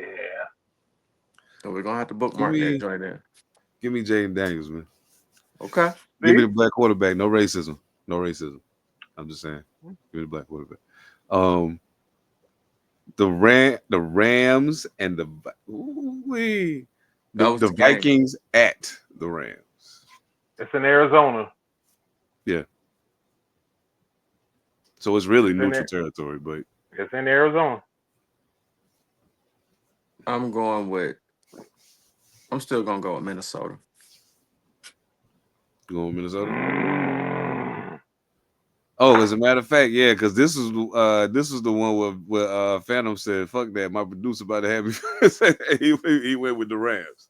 You sticking with the Rams? Yeah, my producer done had me with Minnesota, but now I know it's in Arizona. We didn't have this information at the time. Yeah. God almighty, I'm gonna do some shit. Oh shit, I'm gonna do something. And I picked Minnesota.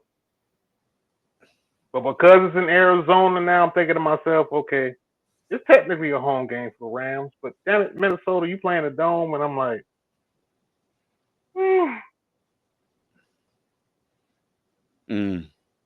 That's and people be thinking, oh man, they all play football. What difference do it make? It's a big difference. Big difference. First time I ever played on turf, I was like, the fuck is this shit? What is this? This is crazy. I feel like I'm about to break something. Carpet. Yeah. This shit crazy. Like Rams. I'm finna do it. I'm finna do it. That's my changeover.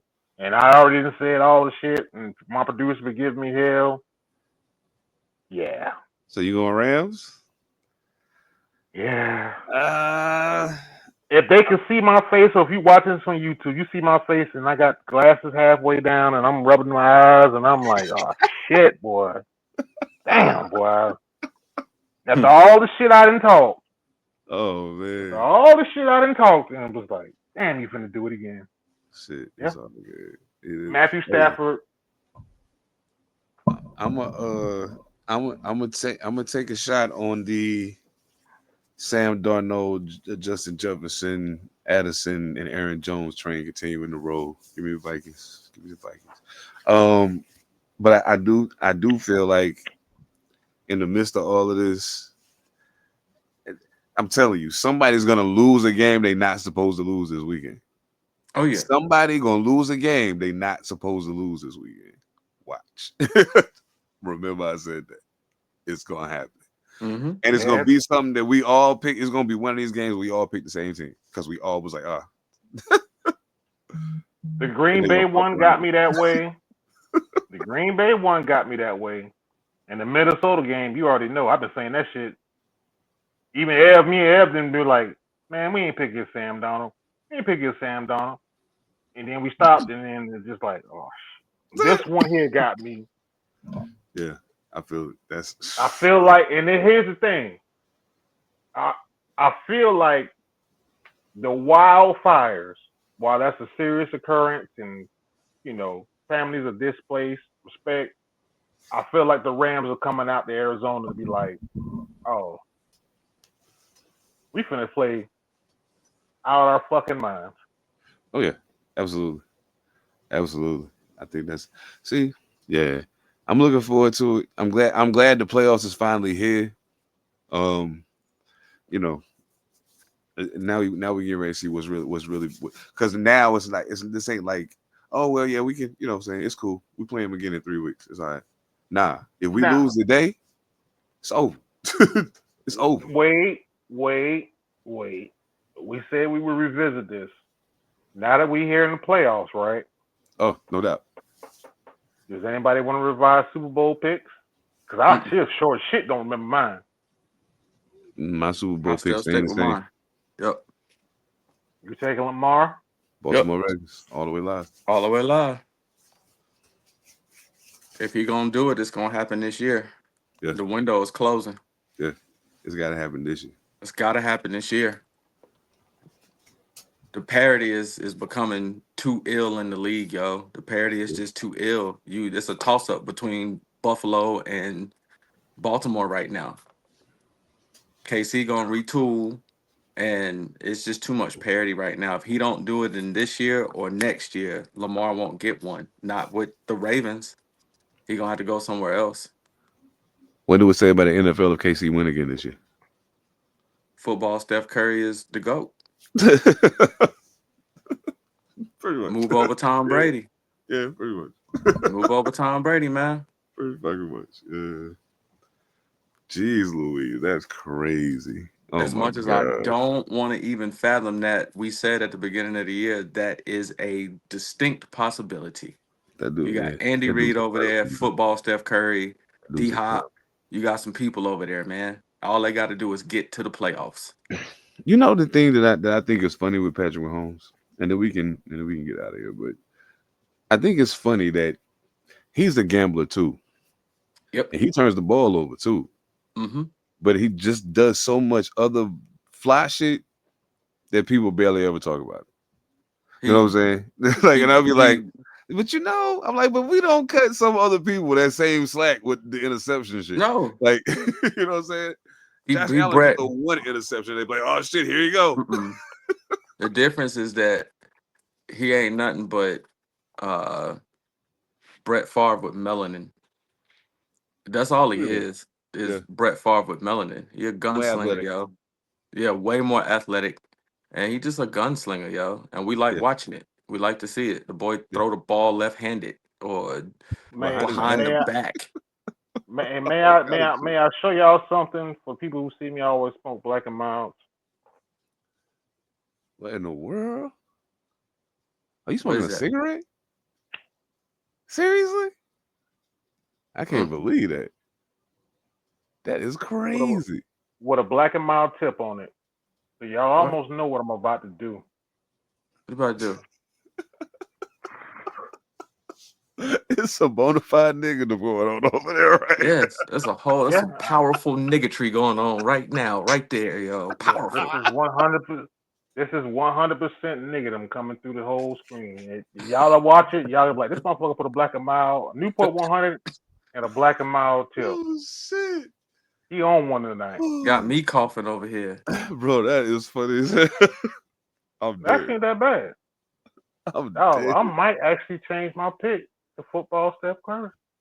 Oh. Word?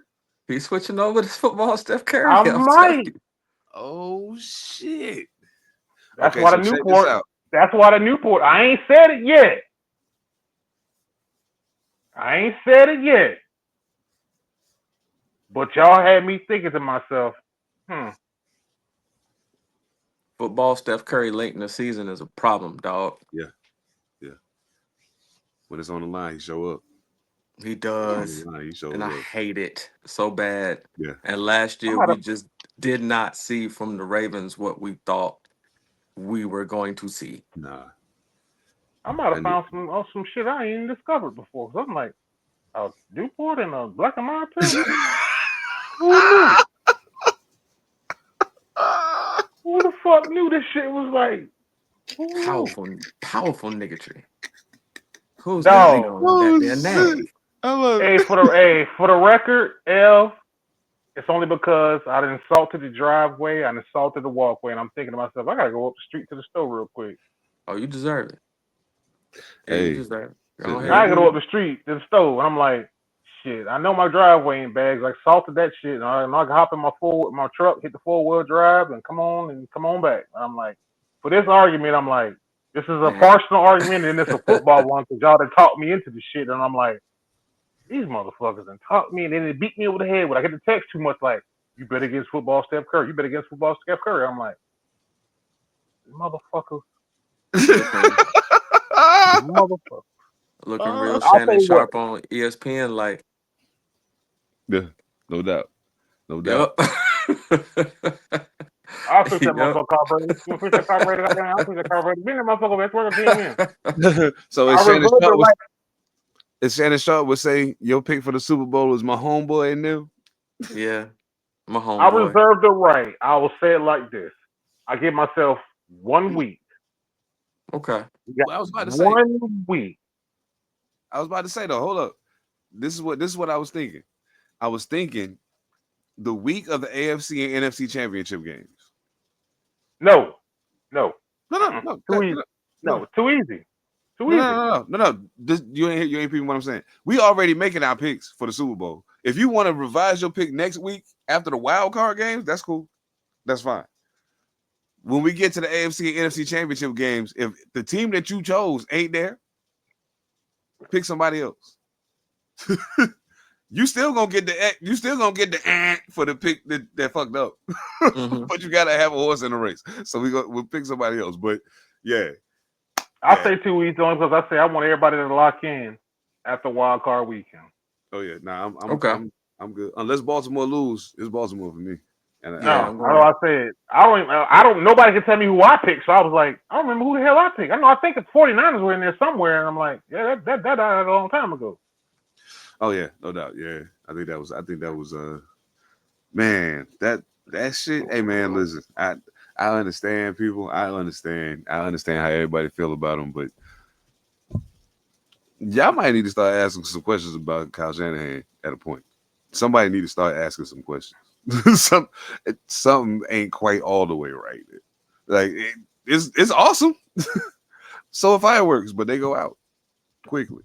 So anyway. I got one more for y'all.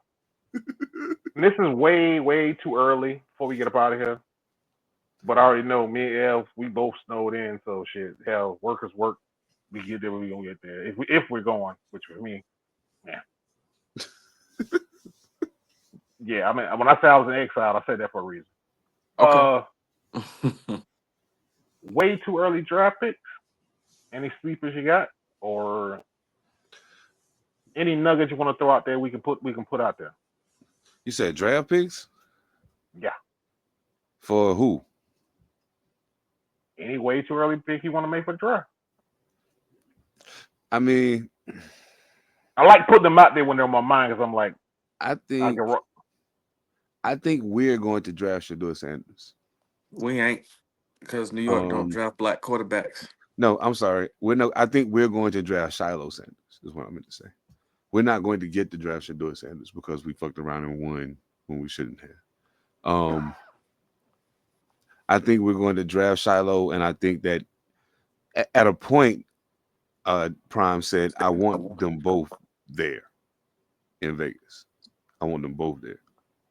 I don't see that being a possibility at this point. But I do see us drafting Shiloh. We do need a corner. So, I mean, do I think he's the best option at corner? Probably not. But the best option at corner is not going to be on the board by the time. I think you're gonna draft the quarterback out of Alabama.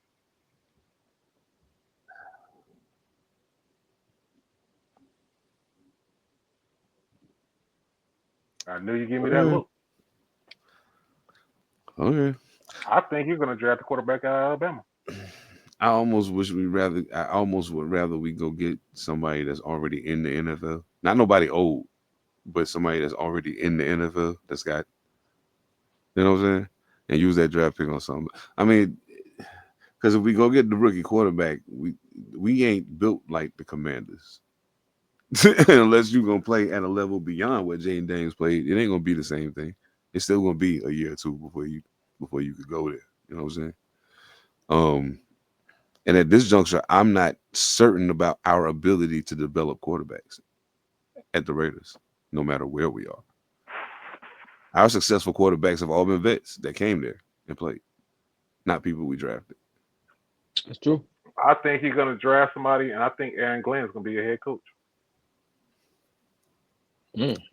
I can live with that as the head coach. I think Aaron Glenn is going to be your head coach. I can live with that. I'm not sure, but I just had that thought. I think Aaron Glenn's going to be your head coach. If Aaron Glenn's not your head coach, it wouldn't shock me, but I think Aaron Glenn's going to be your head coach, and I think Evan them going to get Travis Hunter.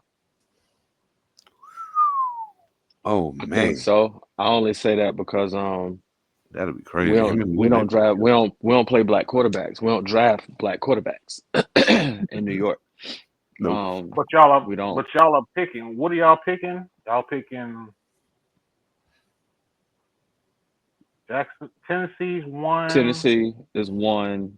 Jacksonville is two. We either third or fourth. So we won a game at the end of the season that knocked us out of being number 2. Y'all gonna draft Travis Hunter?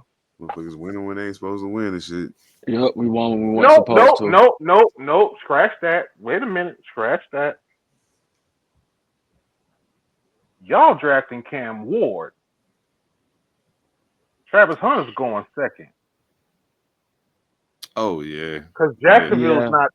As long as Trent Baalke's still there. That would be the worst place for Travis. See, I hate that. I hate that happens. Because that's gonna be the worst place for him to go. Oh yeah. He's not gonna be on TV. They're gonna try to put him on TV, but ain't nobody gonna watch the games because Jacksonville's not a winner right now. I hate when that happens, y'all. Oh man. There's my answer right there. Thank you for saying it, because I was like, you know what? Jacksonville gets Travis Hunter, you get Cam Ward or Shedeur Sanders, right? Or Shedeur Sanders, one of the two. There you go, right there. I mean, as bad as we need a quarterback, I don't see nobody beyond. I just probably like 2 or 3, maybe 3 quarterbacks coming out that I'm like, yeah, I can see that. And everybody looking at me like, well, he ain't saying nothing about his own damn team. Because I got a little bit of one of these right here. I want to do Y'all going to get that running back from Boise State. No, we ain't. Holy smoke. He coming up out of there this year. If we can't get coming up out of there this year. No, I don't think we are. I have a firm idea. I'll stand on it, but it may not be true. Edge rush out of Penn State. Oh yeah, he nice. As hell. He nice. Hell yeah. I'll take that Boise State running back in New York. I'll take him. That would actually be a good fit too. That'd be a great pick for them. He'll be coming off an injury and. I'll take him. The only reason why I'm saying what I'm saying with me is because Derek Brown is a motherfucker. If you're not going to take the offensive lineman out of Michigan, the tight end out of Michigan, or the offensive lineman out of God damn it, it's in the tip of my tongue. You ain't taking offensive lineman, and I know the receiver out of Arizona State. The receiver out of Arizona State, they gonna fuck around and take old boy out of Penn State. That's been quietly been doing this thing. Now I got one is the white guy, the white cat out of Nebraska. It's in the defensive tackle out. No, you can't take him because Derek Brown there. So yeah, edge rusher. Man, it's gonna now the cornerback out of Michigan, or the cornerback out of Michigan, because he's projected to go somewhere, but it's gonna be one of them. Shit, I'm trying to. Let me see something. Let me see. Draft order. Okay, so Titans numero uno, Cleveland number 2, New York Giants number 3, New England Patriots number 4, Jacksonville Jaguars number 5, Las Vegas Raiders number 6, Jets number 7, Panthers number 8, Saints number 9, Chicago Bears number 10. Well, hey, you got to ask yourself a question. Somebody's like, hey, man, the Bears got the number 10 pick. That means they had to get better, right? But did everybody else just... That man's terrible. I'm out. He had to do it.